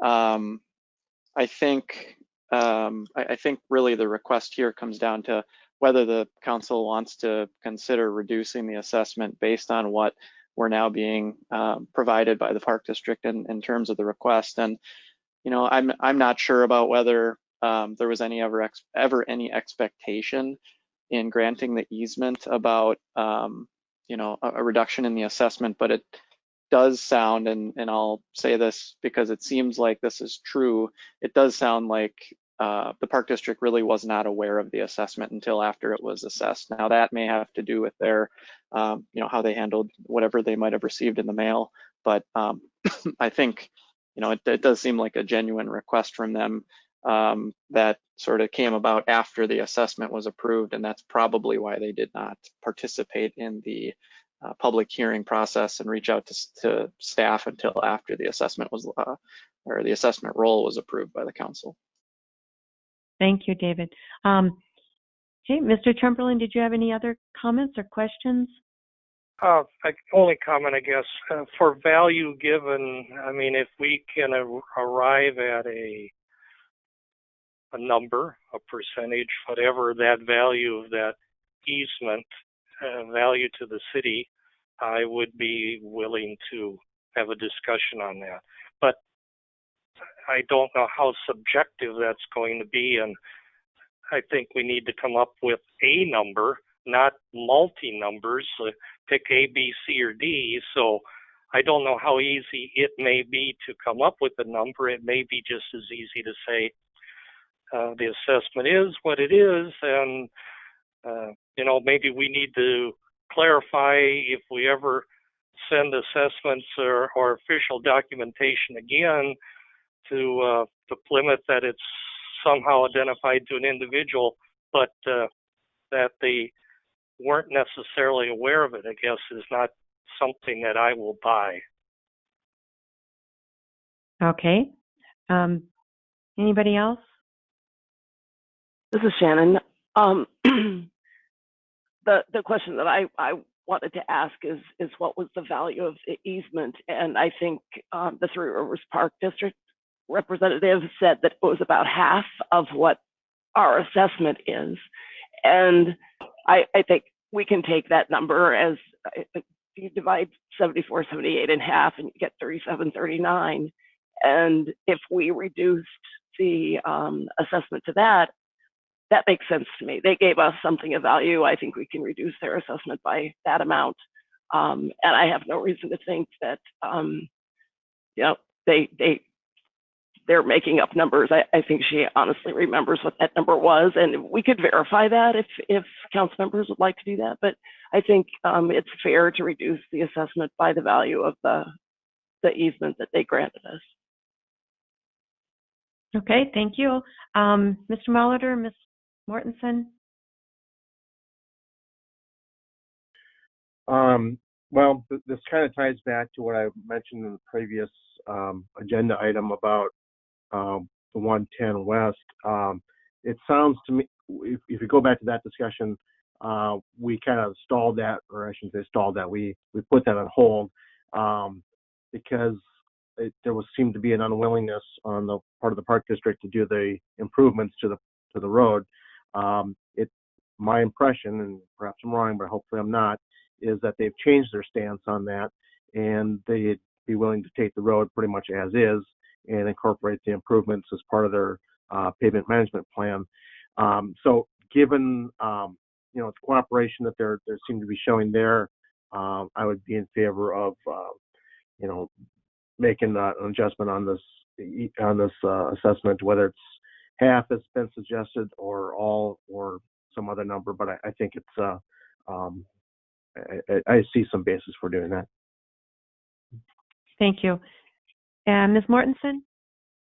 I do agree with that. I think Three Rivers has been a very good partner to Minnetrista.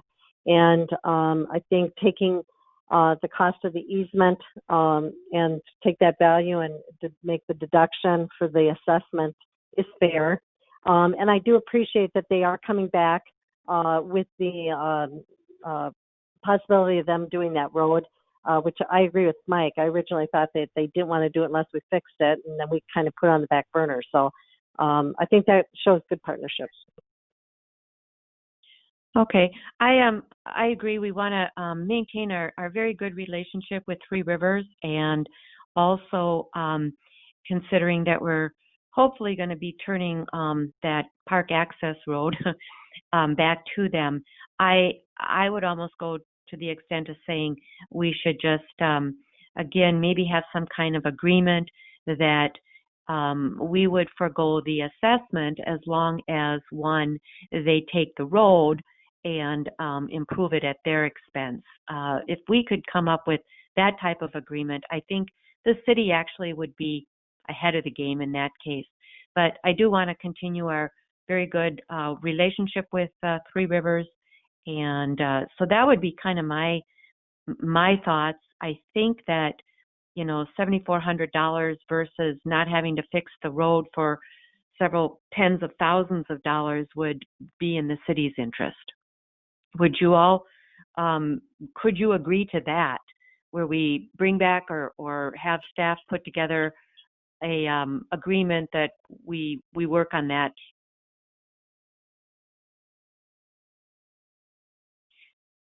I see these as two separate. Yeah, I see these as two separate things. I think confusing this with the 110 access and all that is a mistake. I think we clearly have a reason to reduce the assessment by half. And I think if you want to do something else in regard to them taking over the access road, then we should deal with that separately. Okay, all right. So I'm hearing that the majority, at least, or most of us, would be in favor of at least reducing it by half. Maybe just, can you just round it down to 3,500? Otherwise, we're kind of nickeling and diming this thing to death.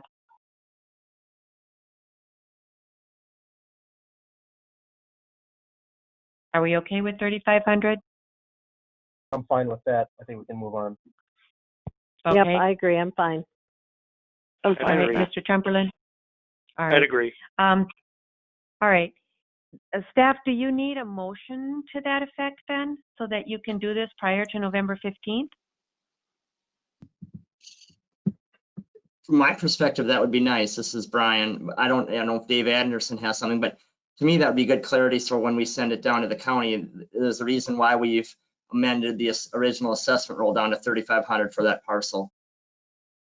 Okay, so I'm looking for a motion to reduce the Three Rivers Park District assessment from the $7,478, if I recall correctly, down to $3,500. This would be for the Shady Road Street Improvement Project. Is there a motion to that effect? So moved. So moved. Okay, Mr. Trumperlin made that motion and Ms. Bruce seconded that. All those in favor will signify with aye. Oh, I'm sorry. Was Mr. Molitor. Thank you. Okay, sorry. All right, Mr. Molitor made that motion and Ms. Bruce seconded. Is that correct? All right. That's correct. Thank you. Thank you. So with that, Mr. Molitor, how do you vote? Aye. And Ms. Bruce? Aye. Mr. Trumperlin? Aye. Ms. Mortensen? Aye. And I, Lisa Whalen, vote aye. Motion passes 5-0. All right, that concludes that one. Now we'll move on to item number 6D, and that is approval wetland delineation services for the 2021 MSA Street Improvement Project, and this is for the Sunnyfield Road project. Mr. Gadbois. Yes, thank you, Madam Mayor, members of the council.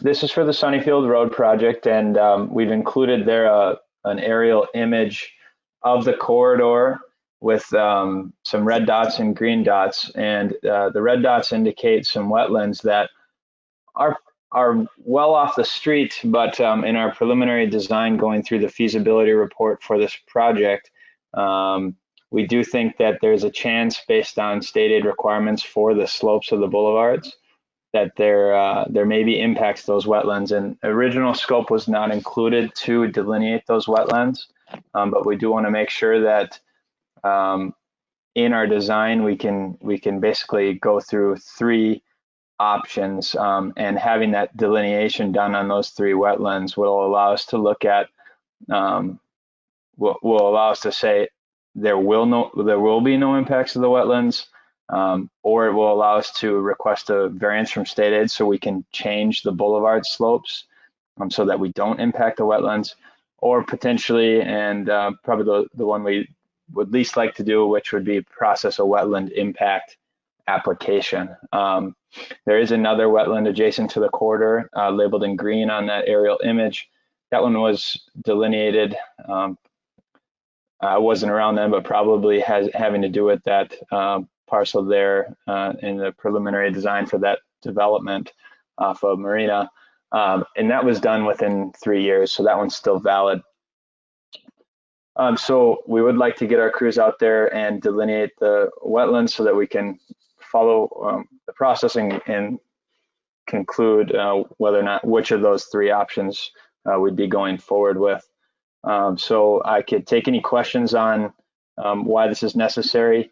The proposed fee to complete that wetland delineation is $4,000, billed on an hourly not to exceed basis, depending on how much time they spend out there. It could be less than the 4,000, but will not exceed that to do the wetland delineation.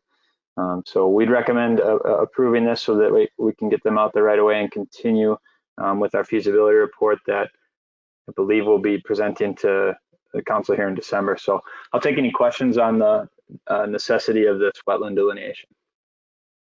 Thank you, Adam. Anybody have questions? All right. Hearing none then, is there a Yeah, oh, go ahead. I guess I'm kind of confused as to why, you know, we do road projects all the time, and I don't even ever recall one not having wetland delineation, or very seldom. It just seems like this is kind of an oversight. And I'll be honest, I'm not particularly thrilled about having to pick up the tab on this when I think this should have been covered a long time ago. Not sure if other council members feel the same way, but this looks a little sloppy to me.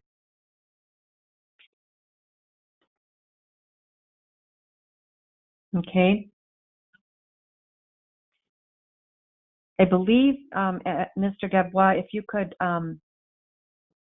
clarify something. Is the 4,000, is that including, should you have to ask for a variance or some other thing, is that included? And if you don't have to go that route, what is the estimated amount that you think it would be? So the 4,000 would just be the work to do the wetland delineation report, do the wetland delineation, excuse me, and then create the report. So the hope would be that we wouldn't impact the wetlands. So we'll look at the design based on the topo that we just gathered, and hope that we can tie in the boulevard slopes without impacting the wetlands. So if that's the option, then there's really no additional design work or anything additional to be done. If there does need to be a variance request to avoid the impact, I'm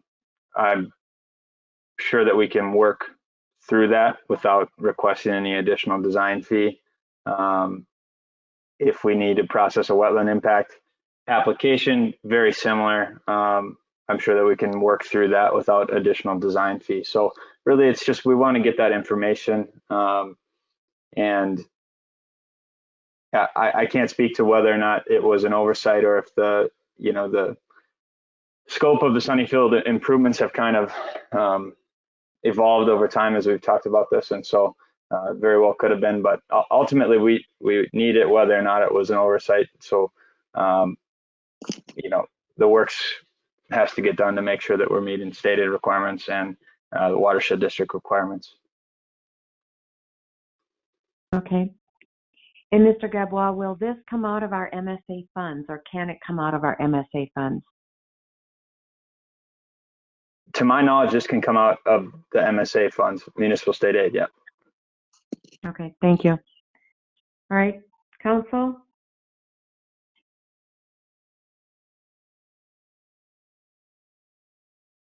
Any other questions?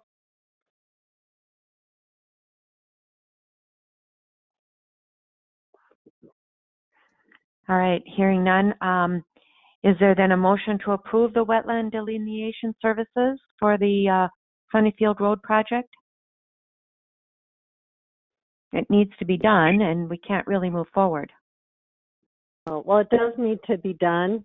It is a little disappointing that it was an oversight. However, regardless, it does need to be done.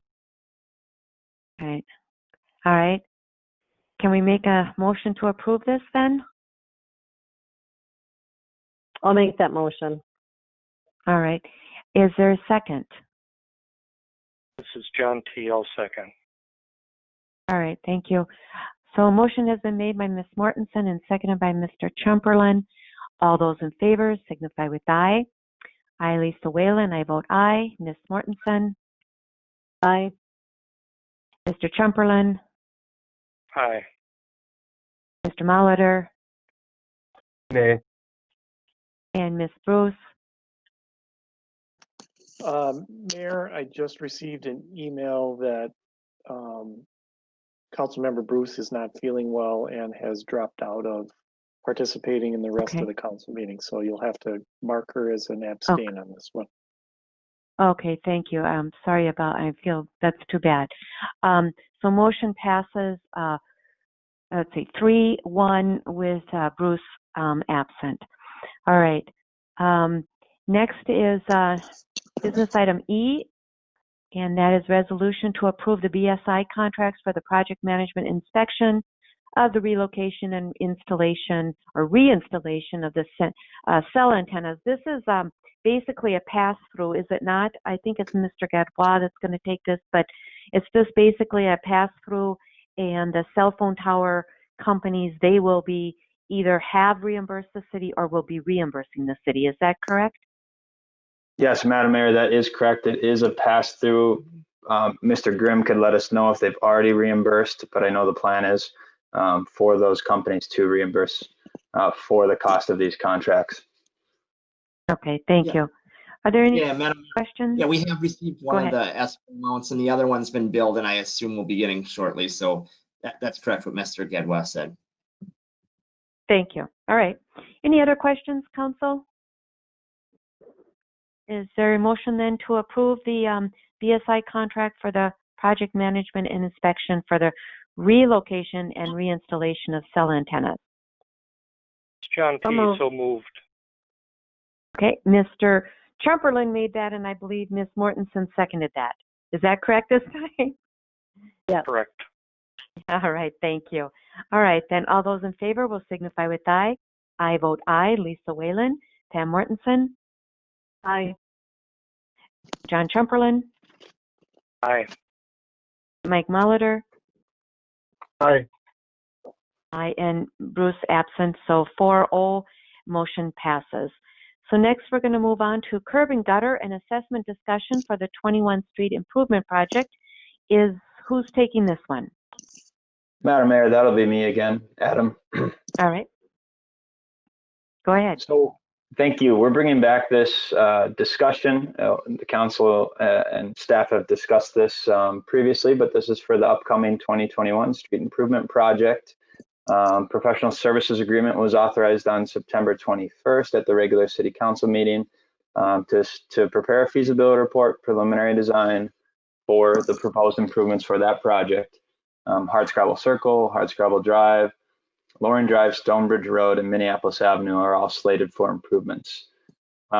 We've got similar scope to years past, reclamation and repaving of the streets, enhancement to some of the utilities. But this item is in the packet tonight to talk more about 2 items. One of which is whether or not concrete curb and gutter, or basically what type of curb, should staff prepare for and design for and include costs for in the feasibility report.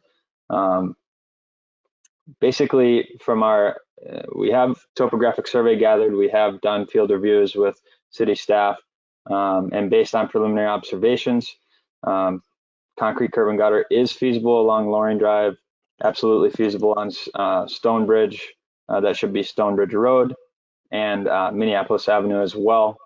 On Hardscrabble, I'm sure most of the council and staff have driven out those streets. It's a very rural street with no curb at this time, and some ditches, and a very tight roadway and right-of-way.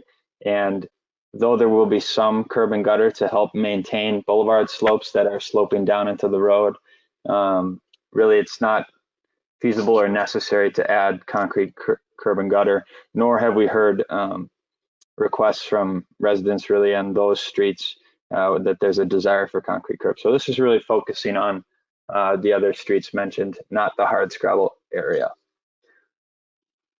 So on to the next page here is, did you want to jump in, Mayor Whalen?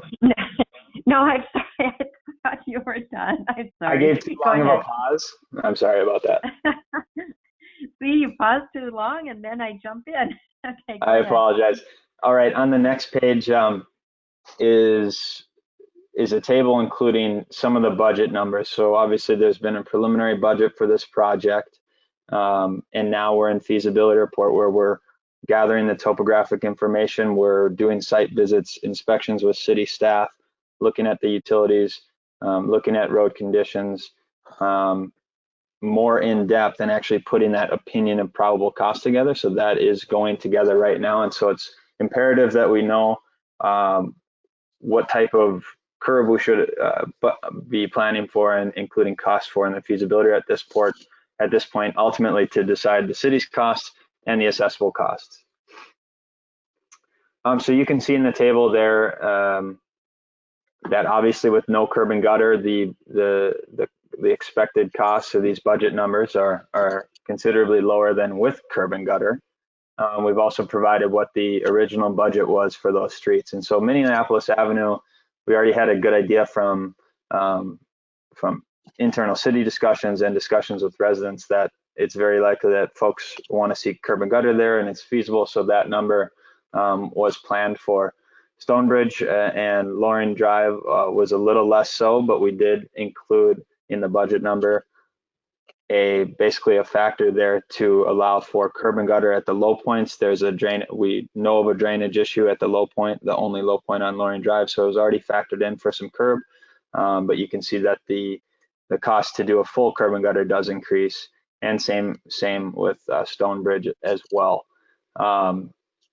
One thing I want to mention, because I know this is what most of the discussion should be about, is that assessment cost. And for those that were in attendance at the neighborhood meeting, we provided a slide with the estimated range of assessments, and those still hold true.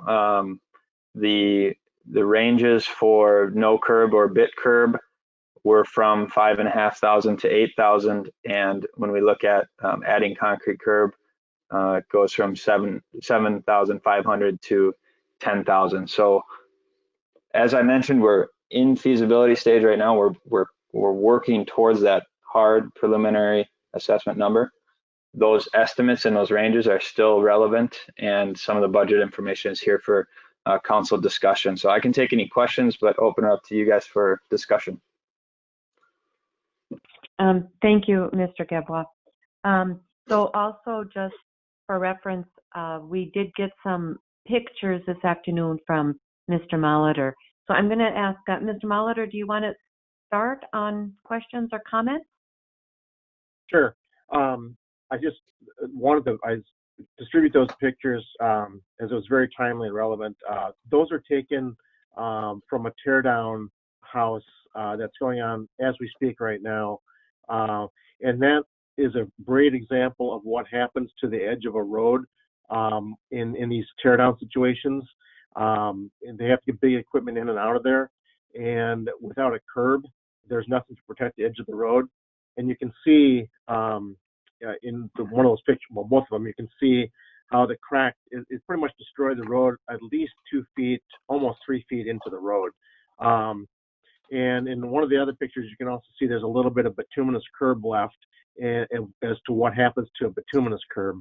So I think it was a prime example of why curb and gutter is so important, you know, from an aesthetic perspective, but also from a maintaining the road perspective, and just that a bituminous curb just isn't quite up to speed for what we need.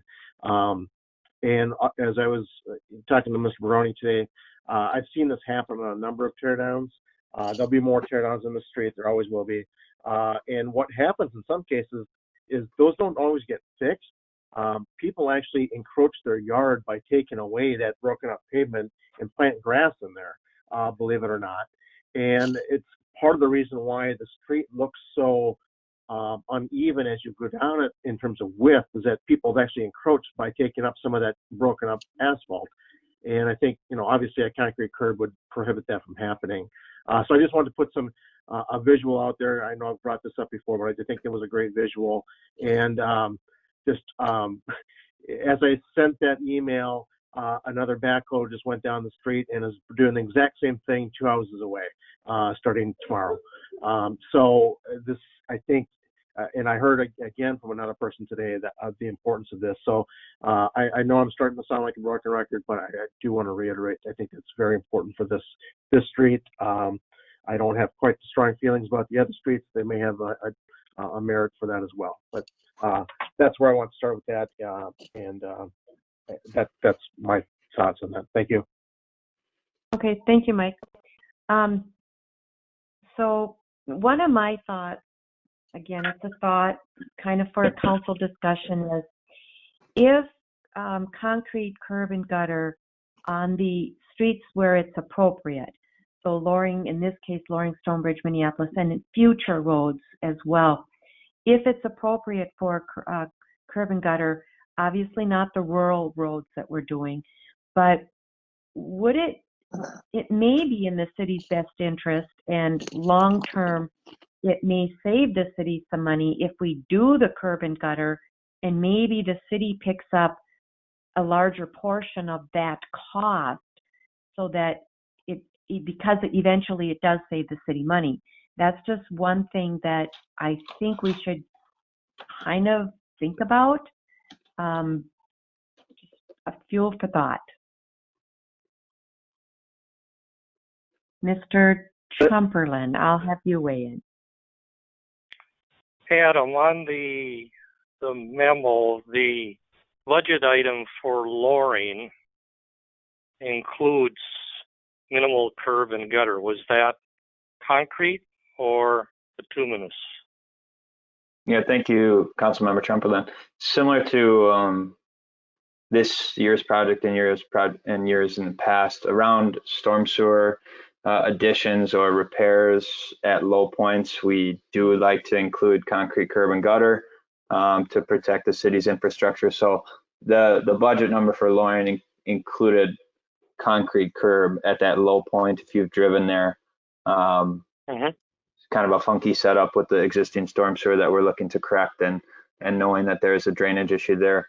That's why those costs were included in the budget number, knowing that we were going to have to do some work there. That was prior to hearing from residents and staff, and that maybe a full-blown curb and gutter project would be desirable. So the additional $69,000 again for Loring is just to extend concrete curb and gutter down the rest, other than I think at the far end as it goes up and goes into the cul-de-sac at the far end, I think that already is curbed and guttered up there. Is that correct? Not to my knowledge, no. I maybe you're thinking up next to the retaining wall there, but we'd be right next to that cul-de-sac. Yeah. It's pretty well torn up there in the boulevard. I don't believe there's concrete curb and gutter. I don't know that we picked any of that up, but regardless, yeah, the plan would be, the recommendation would be, if we want to go curb and gutter, do that the full street, both sides, including the cul-de-sac. Stonebridge, then the 50 would be concrete curb and gutter for the entire L, or the road in, and then the left and right cul-de-sacs. Yeah, correct. And that's why it's difficult to present the information in this way, looking at, we're budgeting the numbers, and now we're actually putting individual items together, linear feet of curb, tonnage of pavement, all this work. So the budget number that was in there for Stonebridge at 278, it did have bit curb, and so that budget number, I think, was potentially a little higher than when you actually sit down and do the OPC, but that's why when you add the curb and gutter here in this chart, it shows 50,000, but we're thinking that 338 would encompass concrete curb and gutter for the Stonebridge area, and that 278 might have been a little high on Stonebridge, now that we've got the data and we're looking at line item by line item what this work is going to cost. Okay, Stonebridge currently has, and I don't know when that was all put in, but currently has a curb. Looks like it's 6-inch masonry blocks or bricks all the way down each side. So I assume that's all getting torn out, and then the resulting raise in the landscape or the lawns that come down, that all would be molded in to the new curb and gutter. Yeah, essentially. Actually, Stonebridge would be one of the easiest transitions. As you point out, it does have a 4 to 6 inch curb currently. It's actually bituminous. it's just a different style. It's more of a square bituminous than a wedge for the curb. But actually that's going to allow us to put the concrete curb in there to a very similar elevation and match pretty nicely into folks' yards in their boulevards. So Stonebridge would be, it's a good opportunity there to go to concrete curb. Okay. Just a further personal opinion or comment, I guess, is curb and gutter on a new road in a housing area versus out in the rural area, I see as a positive, not only for the city, but for the property values. It just looks classier. I personally believe it adds value to the property as well as adding value to the city for maintenance or the potential future maintenance issues. So I would endorse adding and going with concrete curb and gutters for Loring and Stonebridge. Ms. John, what about for Minneapolis, though? Minneapolis, I think we already had it in there, right?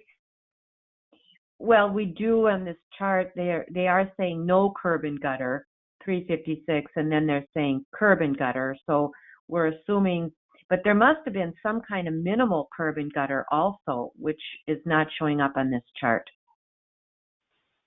Oh, yeah.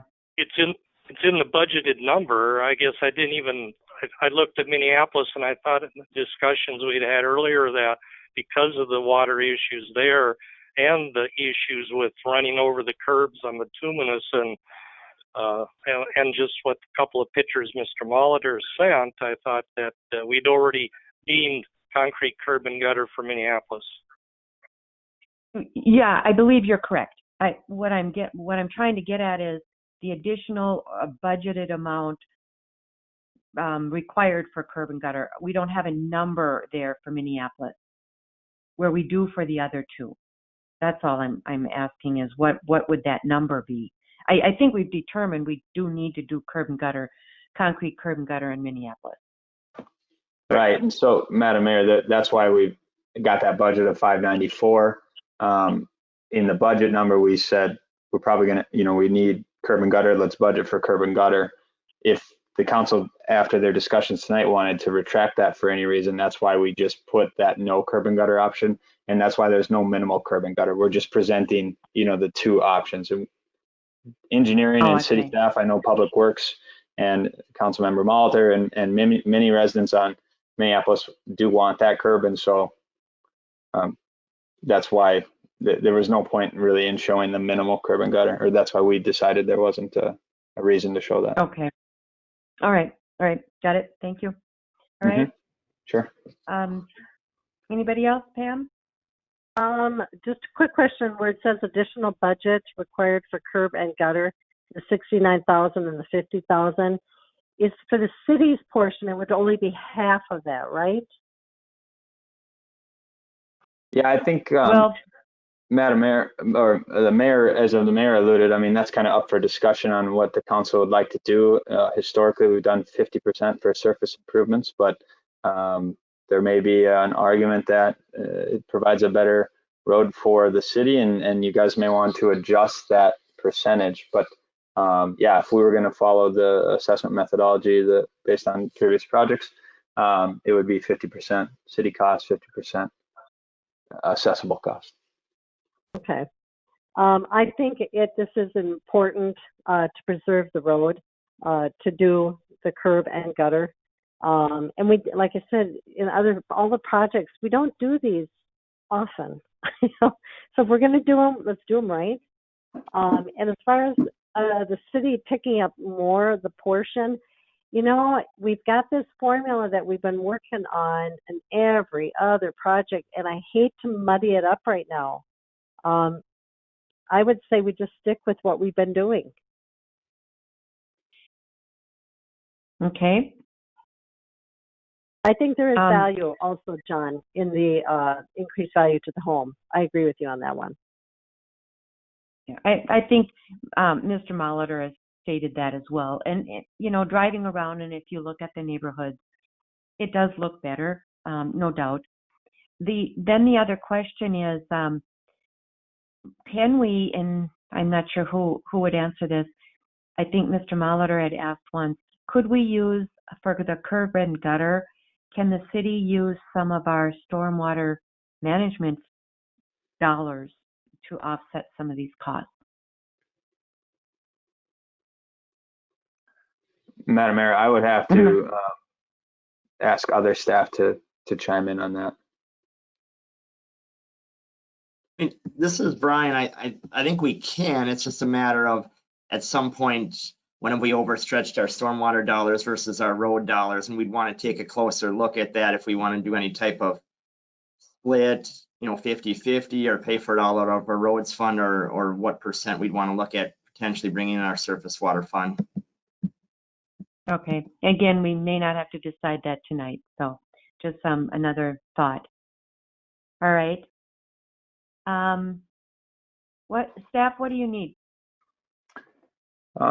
Mayor Willen, we're looking for consensus from the council or a majority of just stating the road and the preferred curb and gutter type, if at all, by street. But for Loring, Stonebridge, Minneapolis were decided, it sounds like decided on, but if you could just confirm that. And then also with Hardscrabble, confirm that, the plan right now as is sounds good going forward. Okay. So Hardscrabble is a rural segment, no curb and gutter. Loring, it looks like curb and gutter. Stonebridge, curb and gutter, and Minneapolis, curb and gutter. Council, are we in agreement on that at least? And again, we can decide on assessments and things like that and where the money's coming from later. But I think in order to move the projects forward, we need to make this decision tonight. In agreement. I agree as well. Right. Agreed. Mike? Okay. Yeah, I agree just to too. clarify, when we say curb and gutter, we mean concrete, not just bituminous. Correct. Thank you. Yeah. Yep. Concrete. All right. So that should give you enough direction there, Mr. Gadbois. Yes, it absolutely does. Thank you. And Hardscrabble, as I mentioned, is going to have some concrete curb and gutter, but it's not going to be proposed for a full concrete curb and gutter. And that's, again, just for those areas. They've got steep embankments coming right to the edge of the roadway. We want to actually lift those back up and keep that off the edge of the road. Right. And then the low point on Hardscrabble Road North by the city's lift station, we want to work on some drainage issues there. So there's going to be some curb there as well. But okay, thank you for that direction. We have one more item for these projects to discuss. Yeah, if we're ready to move on.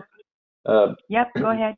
In terms of assessments for Minneapolis Avenue, the staff was asked if Crest Ridge Court properties would be included in the assessment. That was brought up to us personally via email, and then also at the neighborhood meeting and by Councilmember Molitor.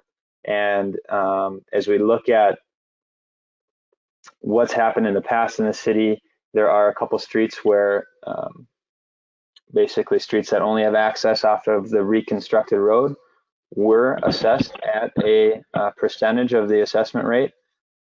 In the recent history, in all of those scenarios, the reconstructed road was transitioned from gravel to paved. And though I wasn't around, I think the consensus was that is a benefit to those streets that weren't being reconstructed but did have access off of the reconstructed street. And then another project here, Tuxedo Boulevard Enchanted Lane, the reclamation project, only the properties with the driveway access to the project were assessed. There are properties on East Shore Drive that can only access via Tuxedo Boulevard, and they were not assessed. The two recent projects, 2019 and 2020, didn't have this situation, and so it hasn't been discussed. And so really we are looking for direction from council to whether or not to include any assessment for those folks in Crest Ridge Court and in our feasibility report and in the preliminary assessment role. Thank you, Mr. Gadbois.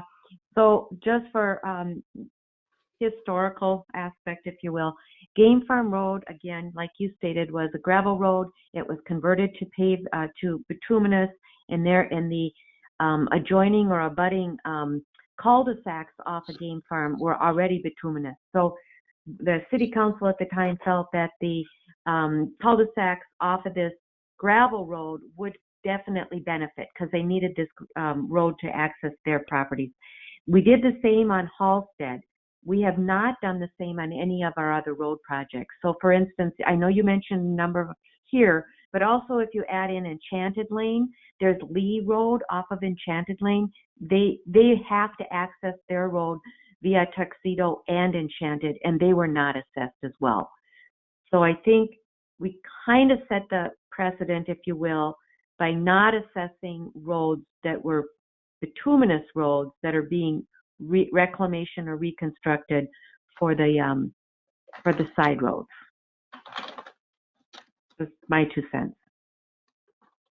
How many homes would that involve? Crestridge Court, I believe, is 11 or 13. There are two properties on the corner, and one has access off of, actually, I believe they both have access off of Minneapolis, and so those would be included, even though they are platted as the Crestridge Court.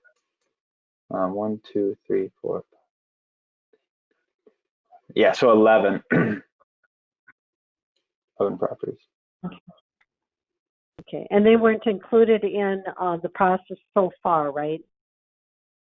Yeah, and the only communications thus far with the residents would be the neighborhood meeting invite, so they were not invited to that.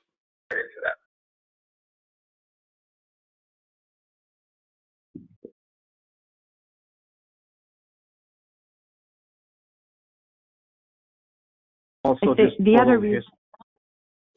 Go ahead. Little history as well on this one. I know Mayor Whalen will remember this.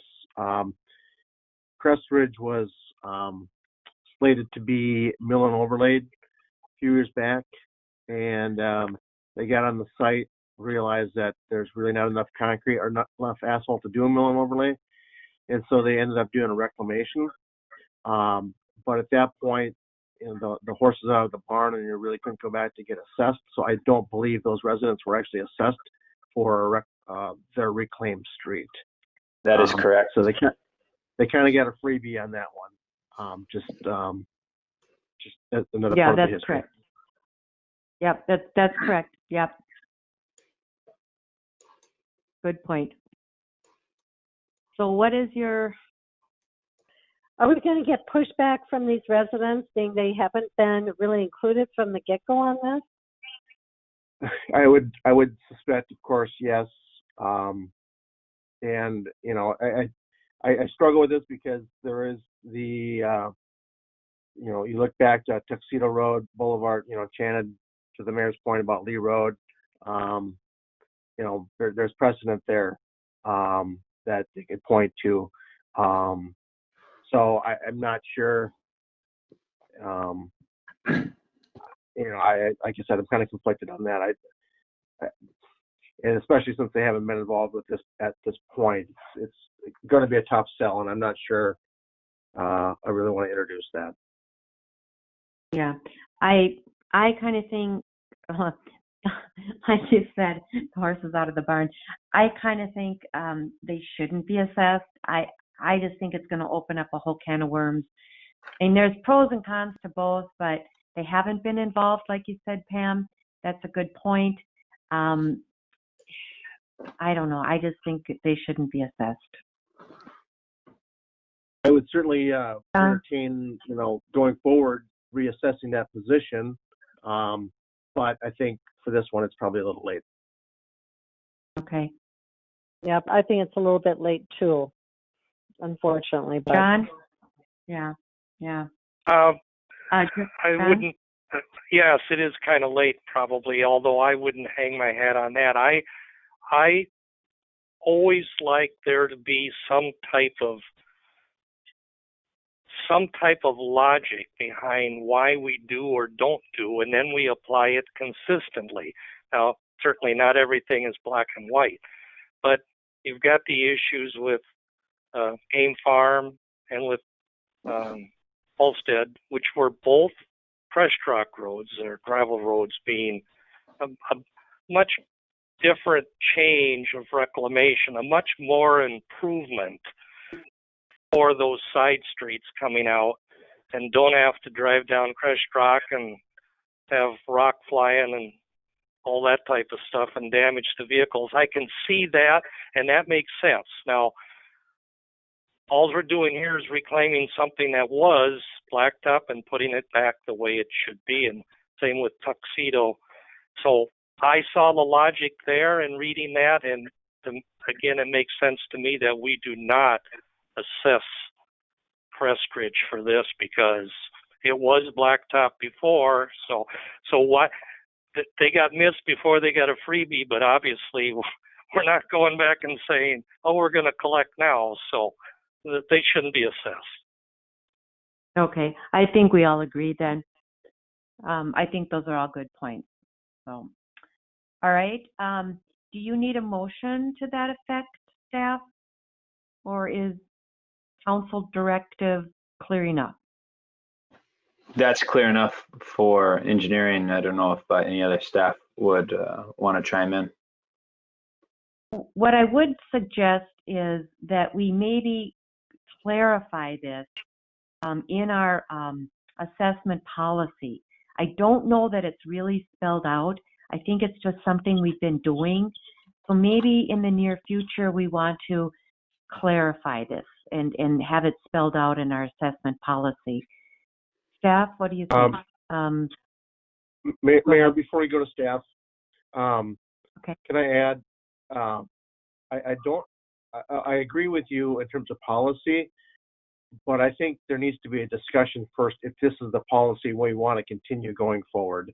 Like I said before, I'm fine with Crest Ridge at this point, but I really do think going forward that if you're a feeder street and you're benefiting from this and not paying any at all, it's really unfair to those people on that main street. But I agree it needs to be a policy, because if it were a policy, we would have addressed Crest Ridge right away in the initial discussion, and we would have that. We wouldn't be in the situation we're in now. But I guess my point is, yeah, let's clarify it, but I think we need to discuss it first and say, is that really what we want to do going forward? So I think there's some equity issues there. Yeah, I totally agree. I'm sorry, I wasn't real clear. You're correct. We need to discuss it first, but discuss it and then have it be in the policy. So you're correct. Yes. Yep. Agree. Yep. Okay, anybody else before we kind of hand this over to staff? All right. So, Mr. Brony, do you need anything else? Do you need a motion on this? Maybe the attorney should weigh in. I'm not sure. Good question, Mayor. I'm not exactly sure. It sounds like, at least on this policy piece at the end, we probably don't, but I'll defer. Mr. Anderson, any thoughts? Thanks, Madam Mayor. I don't see any need for a motion here. I think the staff direction is adequate. Yeah. Okay, thank you. All right, then that concludes that business item. So we'll move on to the next one. And this is I believe, the moratorium, imposing a moratorium on ground-mounted solar energy systems within the Agricultural Preserve District. That is Mr. Abel. Yeah, thank you, Madam Mayor and members of council. As you just outlined, Madam Mayor, ordinance number 461 does put the temporary moratorium on ground-mounted solar energy systems, specifically within the Agricultural Preserve Zoning District. What this does is allow sufficient time to study the issue and, if necessary, adopt appropriate amendments to the zoning ordinance to regulate such systems moving forward. As the council may recall, at your October 19th meeting, it was determined that the existing ordinance is somewhat ambiguous regarding certain performance standards, and the council did direct staff to bring back a moratorium to you at this meeting. So you do have ordinance number 461 that's part of your council packet for adoption. We do have the follow-up to what we do with any of our ordinances, a resolution that would authorize publication of this ordinance by title and summary in the local newspaper. So there's 2 action items with this request. I'll stand for any questions. Thank you. Thank you, David.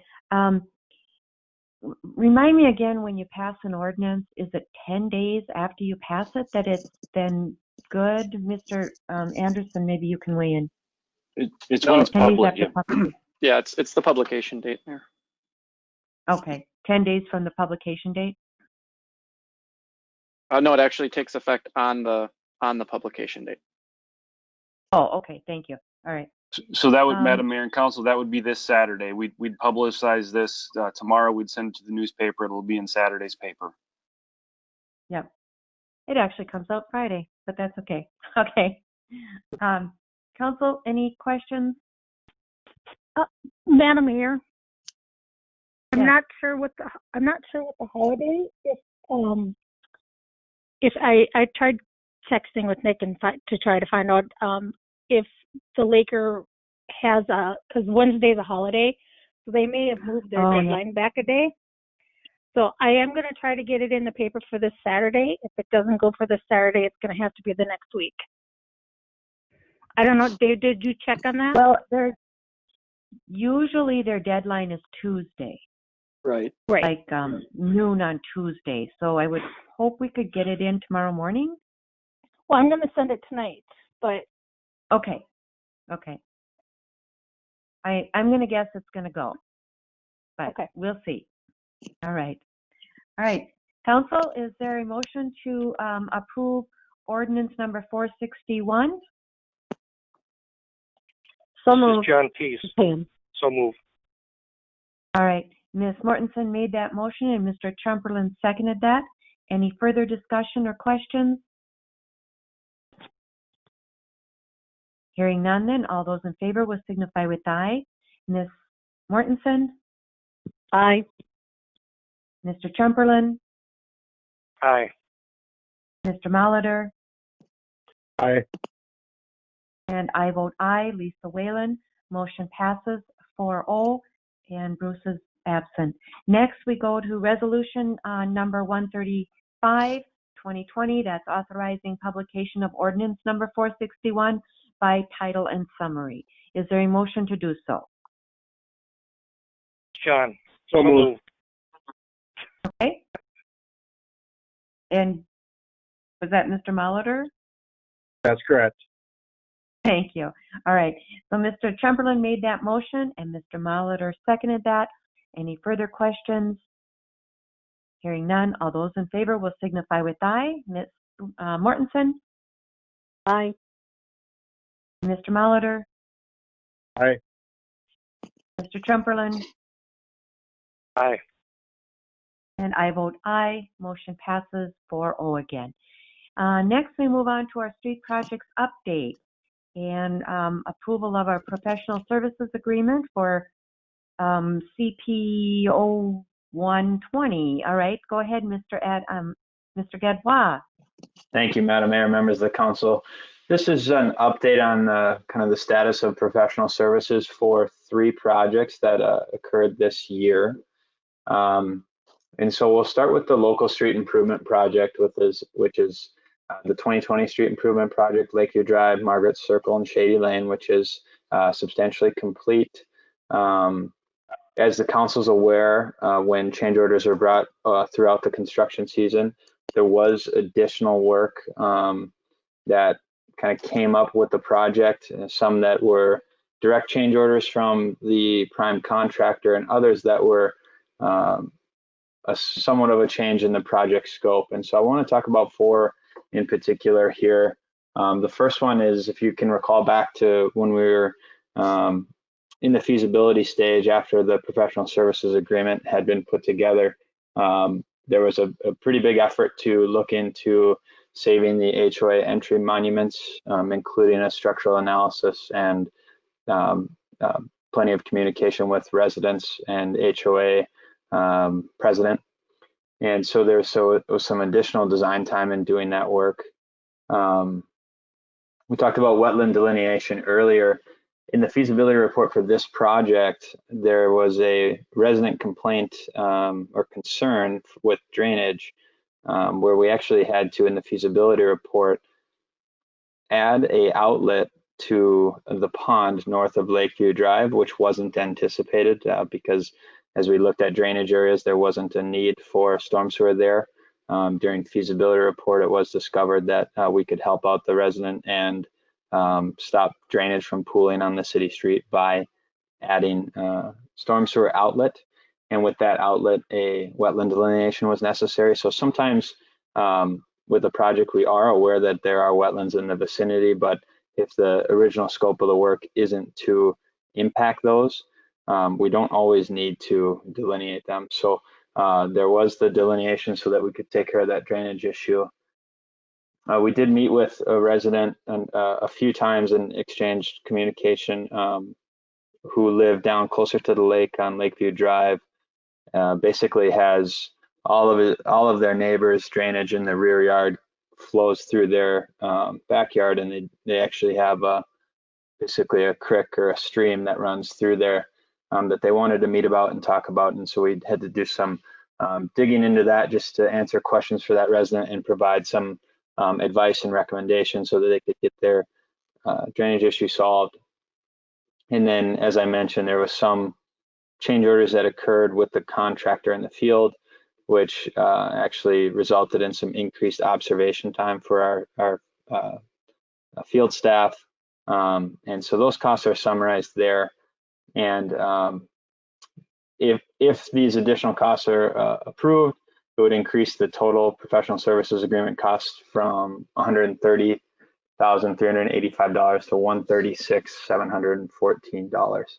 So that's a summary for a local street improvement project. I'd be happy to kind of take these in 3 separate chunks. So if there was any questions on some of that additional work, I'd be happy to answer those now before moving on to the next 2 projects. Okay, Council?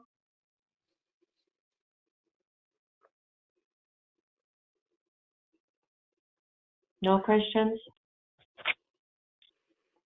So what is your pleasure?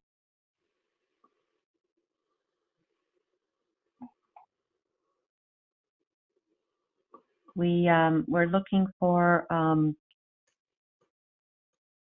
well, do you need a go ahead. I'd be happy to talk about the other two too, and the council could consider everything at once if that's a little easier. I was just going to suggest ahead. that. Yep. Yeah. Oh, perfect.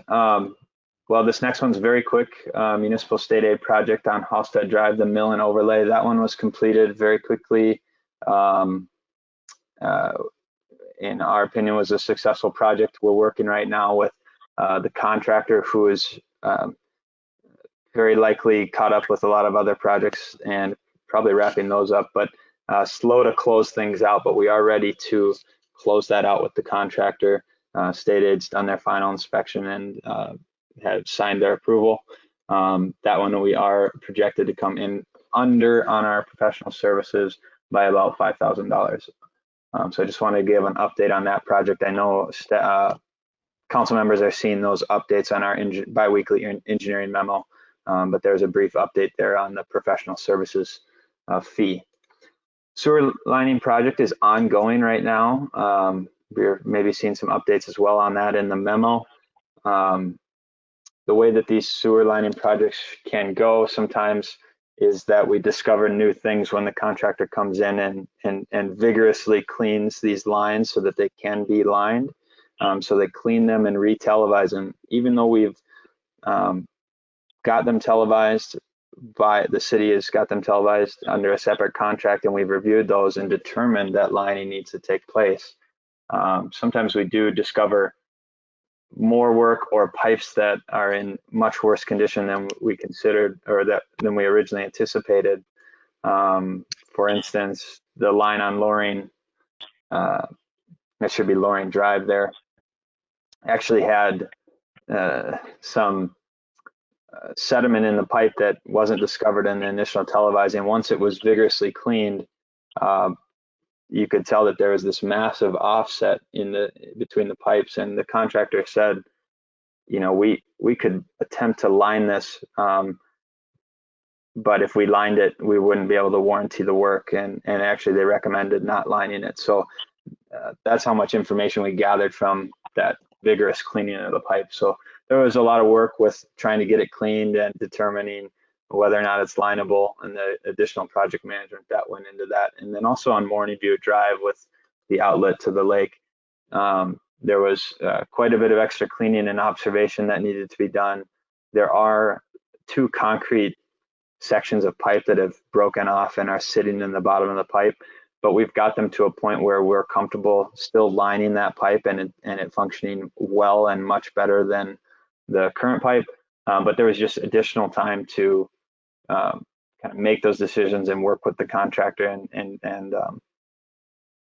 the observation that goes along with that. So we still have more work to be done. Lines need to be, some of these lines still are yet to be lined, and then the contractor actually needs to move to the sanitary sewer lining, which is another component. The pipes I've just been talking about were for storm sewer. And so we're kind of approaching that threshold for our budget for our observation, and it is really important to have staff out there with these contractors as they're televising the lines. They can watch the camera live and help make decisions on what's best for the city and what should be done with these lines. And so we are requesting some extra budget authorization for up to an additional $4,100 to allow for that observation to take place as the contractor continues to work with closeout in December. They do plan to get all that sanitary sewer lined early December before Christmas. And so this would increase the professional services budget for this project from $14,230 to $18,330. So I can take questions on any one of these now, or all 3 at once, if you guys have any. Thank you. Thank you, Mr. Getwa. You said sanitary sewer, but this is Oxyoke Circle. They don't have sanitary sewer out there. Yeah, so Oxyoke Circle's included, Loring Drive, Morning View Drive, and then a number of other streets where there are sanitary sewers. Oxyoke Drive, we actually just storm sewers being lined over on Oxyoke Drive, or Oxyoke Circle, excuse me. And then the other question, will you, or somehow we need this broken out to know what funds to take the funds from? So for instance, we have a sewer fund that the sewer lining and extra cost would come out of, and then we have the stormwater fund, and the extra cost, observation costs, would have to come out of that fund for those pipes. So will this be broken out so that we can take the funds out of the money out of the appropriate funds? Yeah, Madam Mayor, that's a fantastic point. And yes, we can absolutely break those out. Right now, all of the extra time has been spent on the storm sewer. And you know, to be honest, those pipes that go out to the lake get beat up over the years, and they're really hard to maintain. And so when you look at it and see that we've ran into issues, it does make sense. On a sanitary sewer, we shouldn't anticipate as much discrepancy in what is planned versus what we actually run into out there. Okay, so this is all just storm sewer, and this will come out of our storm sewer fund. All right, thank you. Council, questions? Adam, it's John T. Is the additional 4,100 on the sewer lining project, that's not for work done, that's for the possibility of using up to another 4,100, is that correct? Yeah, absolutely. Thank you, Councilmember Trump-Overland. I believe we're right about at that that professional services budget, and so that additional is to allow our observer, Matt Havlick, longtime construction observer for the city, enough time and budget to be out there and make the observations necessary and project management with the contractor and making sure that the work's getting done, inspected, you know, paid for, and then that the project's getting closed out. And so that's just based on his hourly rate to be out there. So that's approximately another 30 hours, because back on the original estimate of fees, Matt was projected at 45 hours for construction observation at 136 an hour. So 4,100 divided by 136 is just over 30 hours. So that's what we're talking about here, right? Construction observation. As well as project management time. So we've spent a lot of time with helping with Gary's help to make these decisions on what's best for the city's infrastructure, what's going to be best for public works staff going forward, maintaining this. And so there's been a lot of additional project management as well, whereas what was anticipated is go in, clean the line and line it and move on to the next one. So the new base now is not to exceed 18,330, correct? Correct. Okay, thank you. Thank you. Good questions. Thank you, John. Mr. Molitor, Ms. Mortensen, any comments or questions? I'll make just one quick comment. I'm fine with these. I do want to just clarify the difference between this and the previous adjustment that I was not okay with. These are all things that happened as a result of changing the scope of the project and things you find underground that can't be anticipated. I understand that.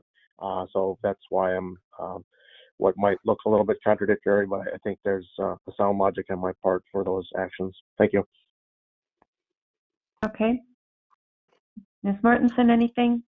The only thing I was going to ask is going forward with these extra hours, with these types of incidences, do you think this is something that we should start planning to budget for in upfront a little bit more? If that was a question for me, Councilmember Mortensen, I would say certainly we do budget with a contingency in mind, and you can look at that as a construction contingency, but the budget number includes the design as well. And so, you know, we always want to include a contingency. And I think most often you think of that as what's going to come up in the field for a contractor that's going to result in extra costs. And what can be overlooked is the fact that when that happens, there is additional time from an engineering and staff standpoint across the board, especially with Gary. Gary's out on these sites, so he's spending, you know, so extra time is getting spent when these kind of, I wouldn't call them emergencies, but these unknowns occur, or maybe there's a scope change because a resident gets in touch with us, and so yeah, we should absolutely be including a contingency in the budget, which we are, but maybe there's a way to look at that differently or increase that if needed. I would say that in general, or at least for the past 2 years, that the projects have come in under budget, these street projects, and so I think we're okay from a budget standpoint.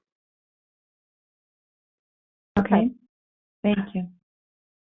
All right, if there are no other questions, then we have two resolutions. One is to approve professional services for CPO 120, and also then another one, approve professional service agreement for CPO 520.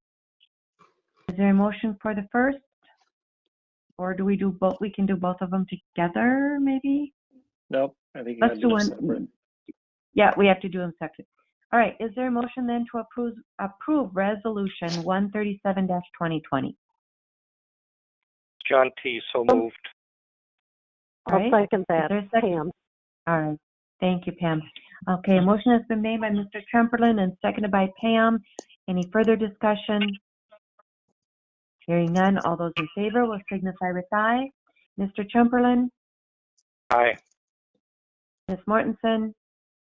Aye. Mr. Molitor? Aye. And I vote aye. Lisa Whalen, motion passes 5-0. The next is resolution 138-2020. Is there a motion to agree to approve?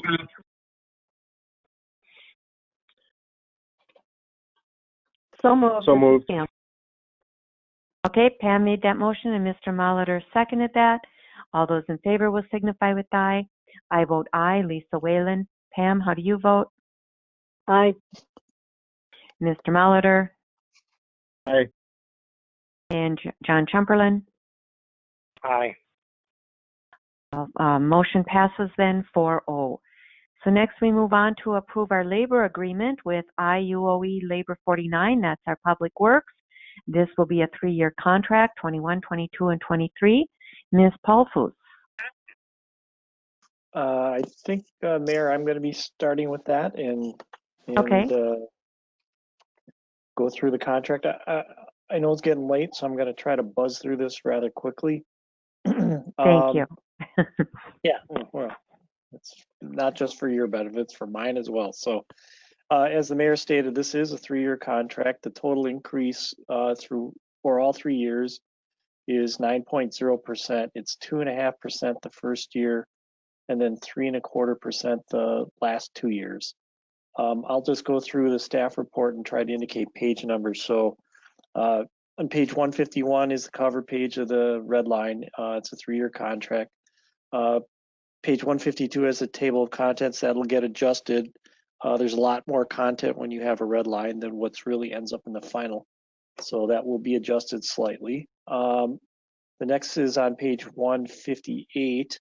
It's article 9.6. We had a memorandum of understanding to add a public works lead assignment. And we did that, like I said, back in May of 2019, and now we're just incorporating that language into the actual new contract. On page 161 of your packet, we have the restatement of the insurance. We're staying at $900 for single and $1,300 for family in our tiered system. Again, we did a MOU for that adjustment. It was different when the contract was passed, as you can see, but that's way the tiers have been for the last couple of years, and so we just reflected that new information into the new contract. And there will be a reopener in both 22 and 23 for health insurance only. Again, that's the same thing that we did in the previous contract, since none of us know what the rates will be a year plus from now. A few other adjustments related to some of the things that we passed, the council passed in 2019, had to do with sick leave, vacation, comp time, all that kind of stuff. That's all in the next number of sections. The sick leave severance was adjusted, and you'll see the cross-offs of what the Public Works folks did have and now what they do have, which is a citywide plan for sick leave severance. Same with on page 163, the vacation and comp time. We actually broke that up into 2 separate sections. The first one deals with vacation, this in 25.2, and then 25.3 deals with comp time and the accrual. And then we tried to clarify how that comp time can get adjusted at the end of the calendar year. We were just trying to be more specific so there wasn't any confusion at all. You can get up to 40 hours at any one time, never can exceed that. And then to pay that out, we put in the stipulation that it has to be the last full payroll of the calendar year. As an example, that would be, this year will be December 6th through December 19th. That's the last full payroll that ends in this year. The following payroll, which is the actual last payroll of the year, ends in January 2nd of 2021. It has 2 days of the 14-day payroll period in the following year. So we just wanted to make sure that for IRS reasons and for bookkeeping reasons that we pay out during the last full pay period. That was the reason for that explanation. On page 164 of your packet, you see the severance pay tiered structure. It's delineated there. Again, on page 165, the duration is a 3-year contract. And then the appendixes, there are now 4 of them. There used to be 3. We have an appendix A, B, and C. They're for the public works maintenance worker, the water treatment plant operator, and now the lead position. And old appendix C was renamed appendix D. And then we added the one caveat in there about including socks and insoles. They did not ask for additional dollars, and we felt it was a fine expenditure as long as it's being used for that.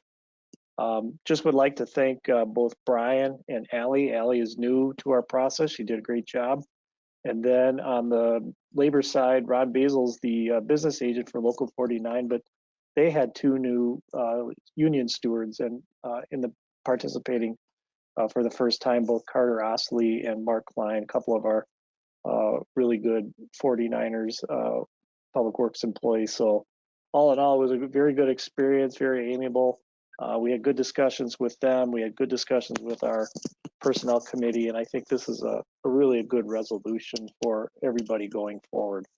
We still have two more labor contracts to deal with, both for police unions, and we'll be working on those, but we're glad to get this one done. And I will stand for any questions if there are any, or if there are any comments from either Brian or Allie.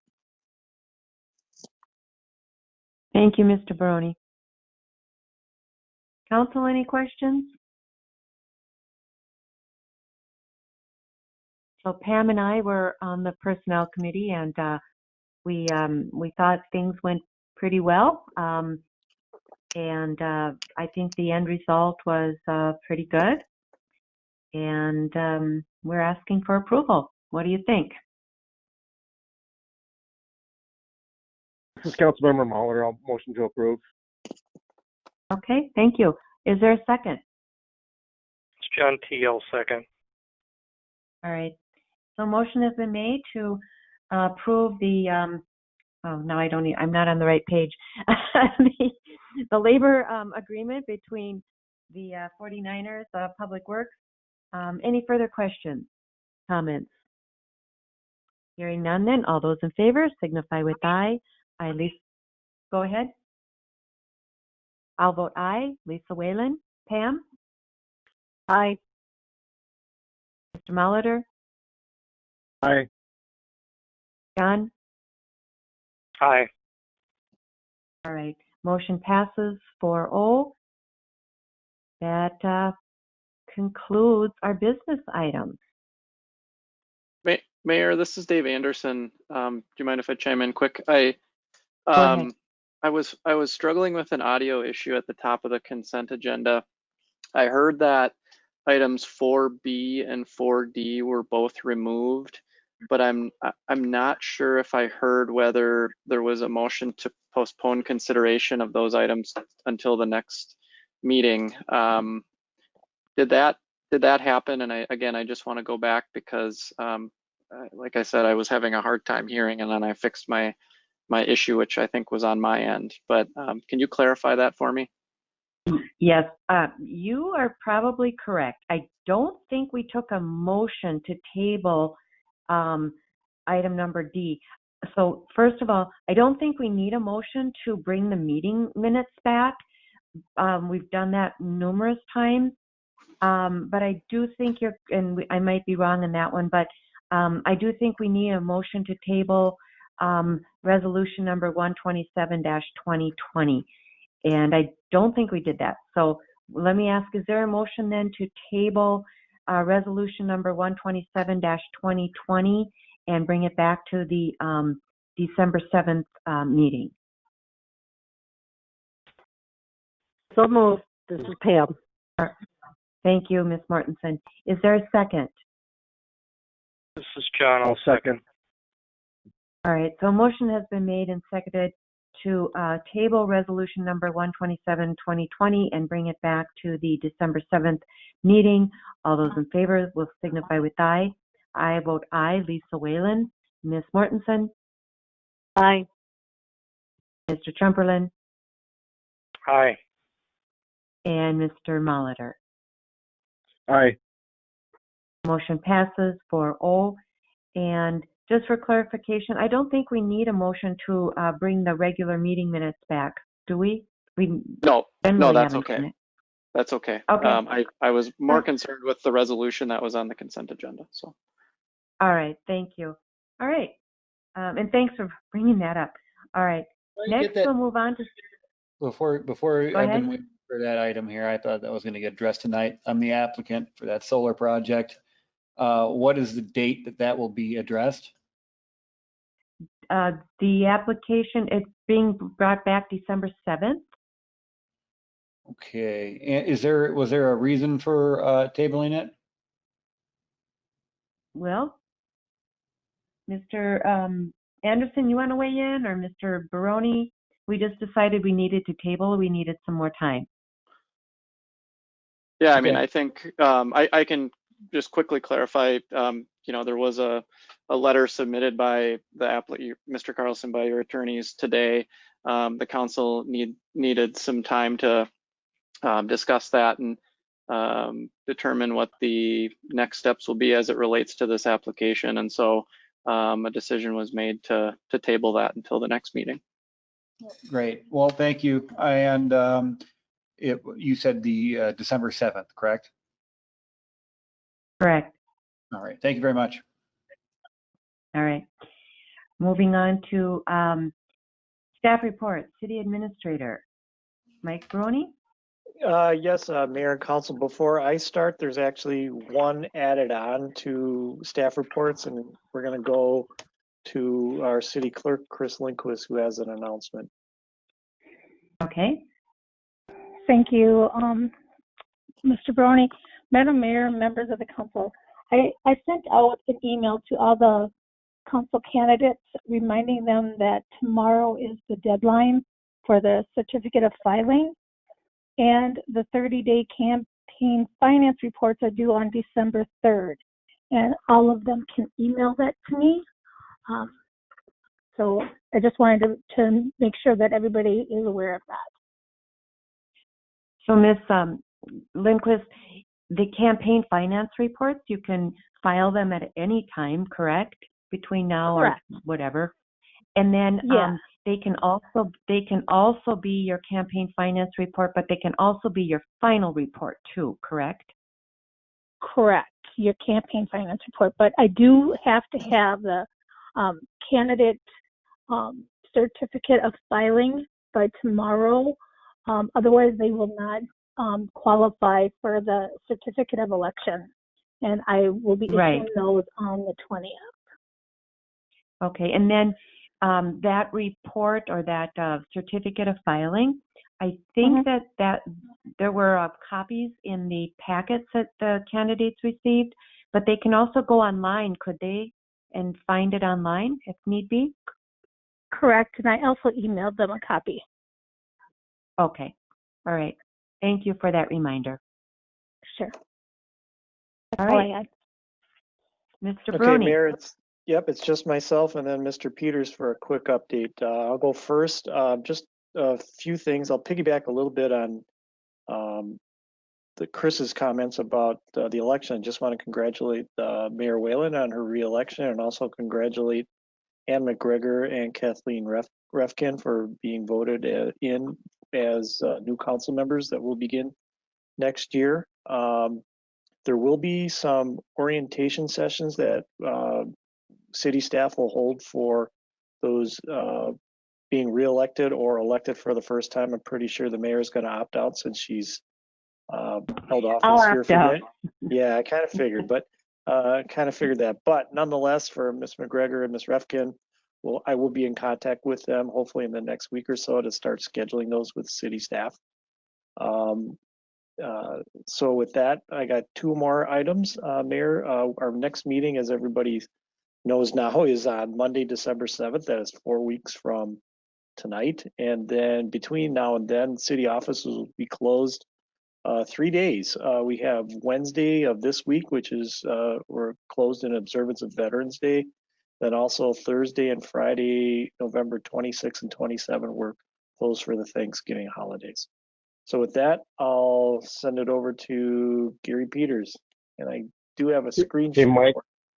Yes. Just a reminder, our next council meeting is actually not December 7th, the regular scheduled one, but we do have, just a reminder, on Friday. Yep, you are correct, council member. Yep, it's not a regularly scheduled meeting. It's I guess a special meeting that we're going to canvass the election. I think it's 1 o'clock. That's correct on this Friday. Yeah, 1 o'clock. Yeah, so Friday the 13th. Correct. Yeah, Friday the 13th. So. Yeah.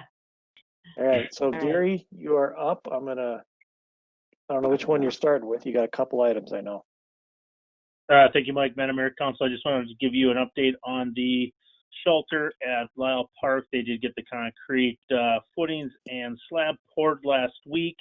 The shelter arrived today. They are offloaded today, and I believe they're going to start, well, depending on weather, they'll start construction tomorrow, but they'll probably hold off here until the snow is over with. But that will be being erected here soon. Should be done here. They'll have dirt work to do next spring. The other news is the water tower at Sunny Field is complete. They got a good week of weather to get everything done and tidied up. We started the chlorination process today. The crews will be in later tonight to fill it to capacity. They'll have to sit chlorinated for a 24-hour period after it is full.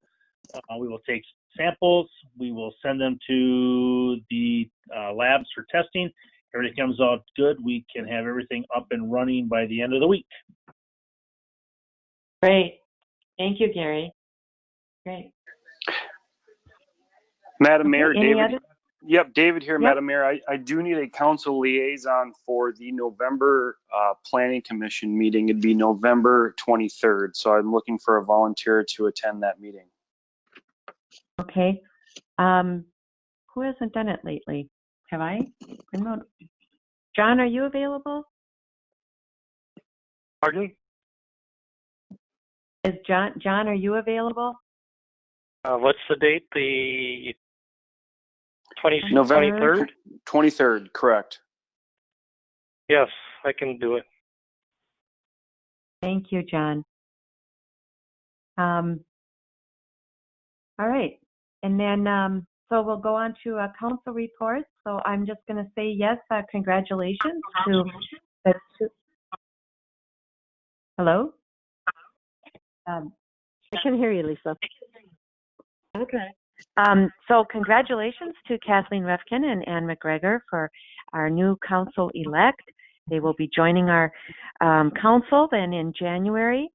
And let's see, I'll be participating on the 18th for the Fire Commission meeting, and I participated in the Personnel Committee meetings, and that's about it as far as I can remember. All right. Oh, there's also going to be a Northwest League, virtual Northwest League on the 18th as well. So we'll move on to Ms. Mortensen. Nothing to report for WCC, and I did attend Personnel Committee meetings as well. Thank you. Mr. Molitor. Yes. Given, I really hate to bring this up at 10 o'clock at night, but given that I have one more meeting as a council member, I have really no choice. We've, over the years that I've been on the council, we've kind of bantered around this idea, but we've never taken action on it, and I'd like us to take some action here within the year if possible. And the topic being council member and mayor pay. Not a politically popular topic for any of us, I get that. But I kind of feel an obligation to the city, the future council members, to address this. As you all know, our pay probably hasn't been adjusted in, I don't know, I've heard 20 years, but whatever the number is, it's been a long time. And I'd like to address this, kind of a two-part situation is what I'm thinking, but I'm open to ideas of how we do this. What I mean by two-part is, first of all, you know, obviously what the pay should be, but then also how we can set up a process where we're not going through the same process again, meaning that it's kind of subject to, you know, the political whims, if you will, for lack of a better term. And so I'm open to ways to do this.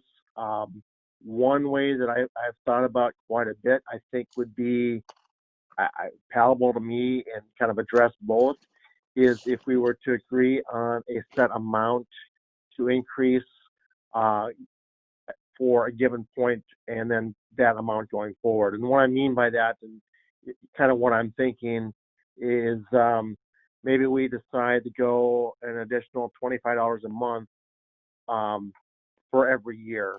So as an example, we're currently at $350 a month for council. None of this would take place until after 2022 by statute. That's the earliest we could do this. But what I mean by that is in 2022 or 2023, our monthly rate would go from $350 to $375. Then in 2024, it would go from $375 to $400, and then in that same pattern going forward. Obviously, that on a percentage basis, that makes the first bumps bigger. I think that's justifiable given the fact that we haven't done anything in a long time. And it also puts at least a placeholder in for future raises that I think are reasonable. I think on an annualized basis for the council members and for the mayor, if we were to do that, it would cost the city $1,500 a year additional. I think, again, I'm open to other ideas if we want to do some other type of adjustment. But as I mentioned, this wouldn't take effect until 2022. So really, it doesn't benefit anyone that's currently sitting on the council. Obviously, if Ms. Mortensen or Mr. Timperman decide to rerun again, it would affect them. It would affect the mayor's last 2 years of her term. I think that's probably the best time to broach this topic. And I'd be looking for A, of course, council mayor input, and then B, from staff, if we were to have some agreement about this, what we would need to do to go forward. And so with that, I'll turn it back over to mayor and council for any thoughts on that. Okay, well, thank you. So my recollection is that the last time council stipend was adjusted was back in either 2000 or 2001. So it's been 19 years, 18, 19 years ago. So I think it's certainly worth looking at and doing something with it. I think what we'd have to do is, maybe, I'm not sure if you want to do $25 a year or something like that. I think we should probably have some kind of a set amount starting in 2023, whether that's, 400 or whatever that amount is. And then moving forward from there, I'm not sure how the statutes read, but if there's a possibility to say that there's a 2% adjustment or whatever that percent is, you could do that annually.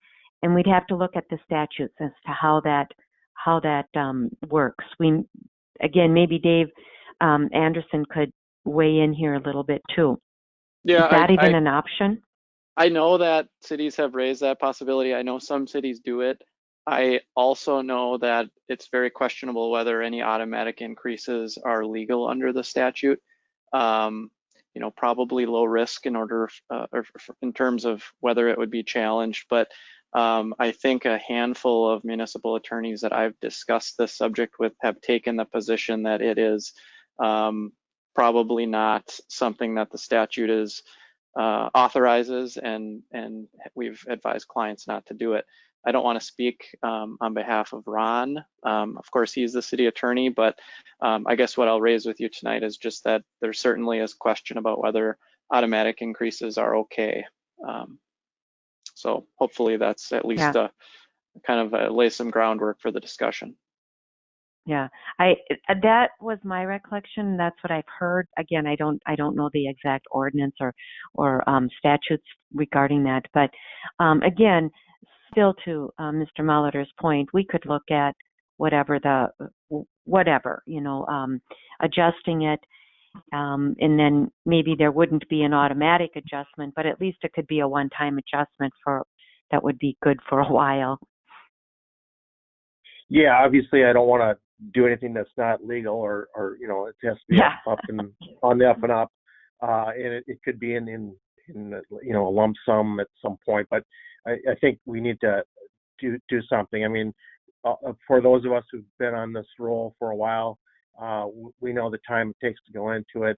I know it's not politically popular, but I don't think not too many people would be happy with their job if they didn't get a pay raise for 19 years. And it makes it difficult, I think, to bring people in to say, to our two new incoming members, we're basically saying if we don't do anything, you're not going to get a pay raise for 4 years. That's not a very enticing proposal either. So I think, there's, and obviously as a taxpayer, I'm going to end up paying for this, and I'm not even going to get a direct benefit. And that's fine, but I think we need to do something. And whether it's, how it looks, I'm totally open to that. But I really think, again, something modest, but I think we need to do something. Okay. So, Mr. Trumperlin and Ms. Mortensen, do you guys want to weigh in? My comment would be that obviously none of us are doing this to supplement income. Having said that, I recognize. Having said that, I recognize that 19 years without changing that cost based on inflation is somewhat ridiculous.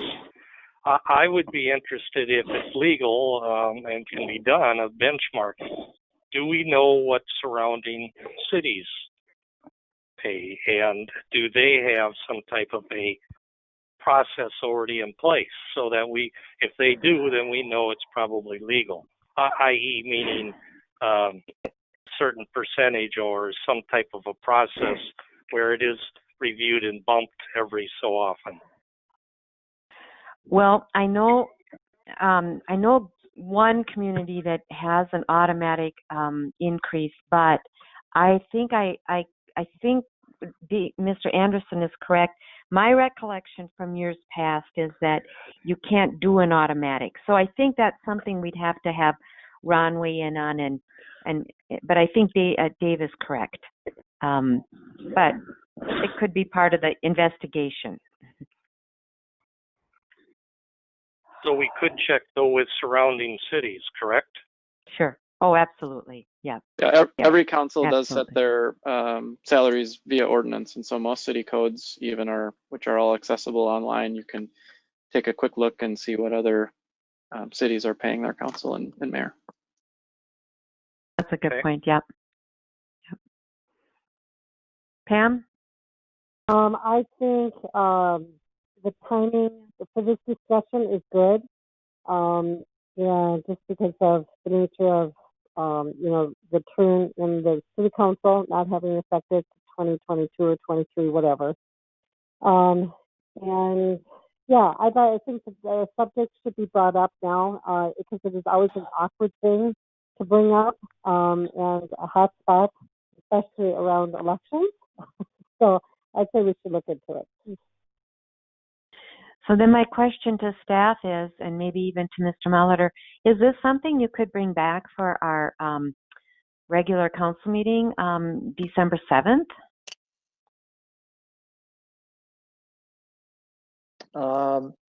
Mayor, we certainly can give it a go. As Mr. Molitor mentioned, this would not take effect until 2022 at the earliest. So we have some time, but we can certainly, try to at least get a start on this. Hey, Mr. Brony, this is Mike Mauer. I understand what you're saying, but I think in fairness to the new council members, it would be best if this was done prior to that so that they're not put in a position of being accused of being self-dealing. Sure. So I'd really like this to be addressed on the December 7th meeting. I agree with Mike on that. Okay. Otherwise, we're putting them in a position where they are voting on their pay, and that's not fair to them. Yeah. Right. No, I get that. Okay. All right. So let's do our best to bring it back December 7th. Sounds good. All right. Thank you. Anything else, Mr. Molitor? No, that's it. Thank you. All right. Thank you. And let's see, Mr. Trumperlin? Nothing to report. All right. Okay. Well, let's see. It's after 10 o'clock? We didn't make the 12 minutes after 10. All right. So that concludes all of our business items, agenda items, and if the council wishes, we can be adjourned. I make that motion. Okay. Is there a second? All right, second. Mr. Chamberlain, okay. So Ms. Mortensen made that motion. Mr. Chamberlain seconded. All those in favor signify with aye. Aye. Lisa. Pam. Aye. John. Aye. And Mike. Aye. All right. Motion passes 4-0. Thank you very much, and we will talk to you on the 13th. Nope. Good night. Good. Good night. Good night.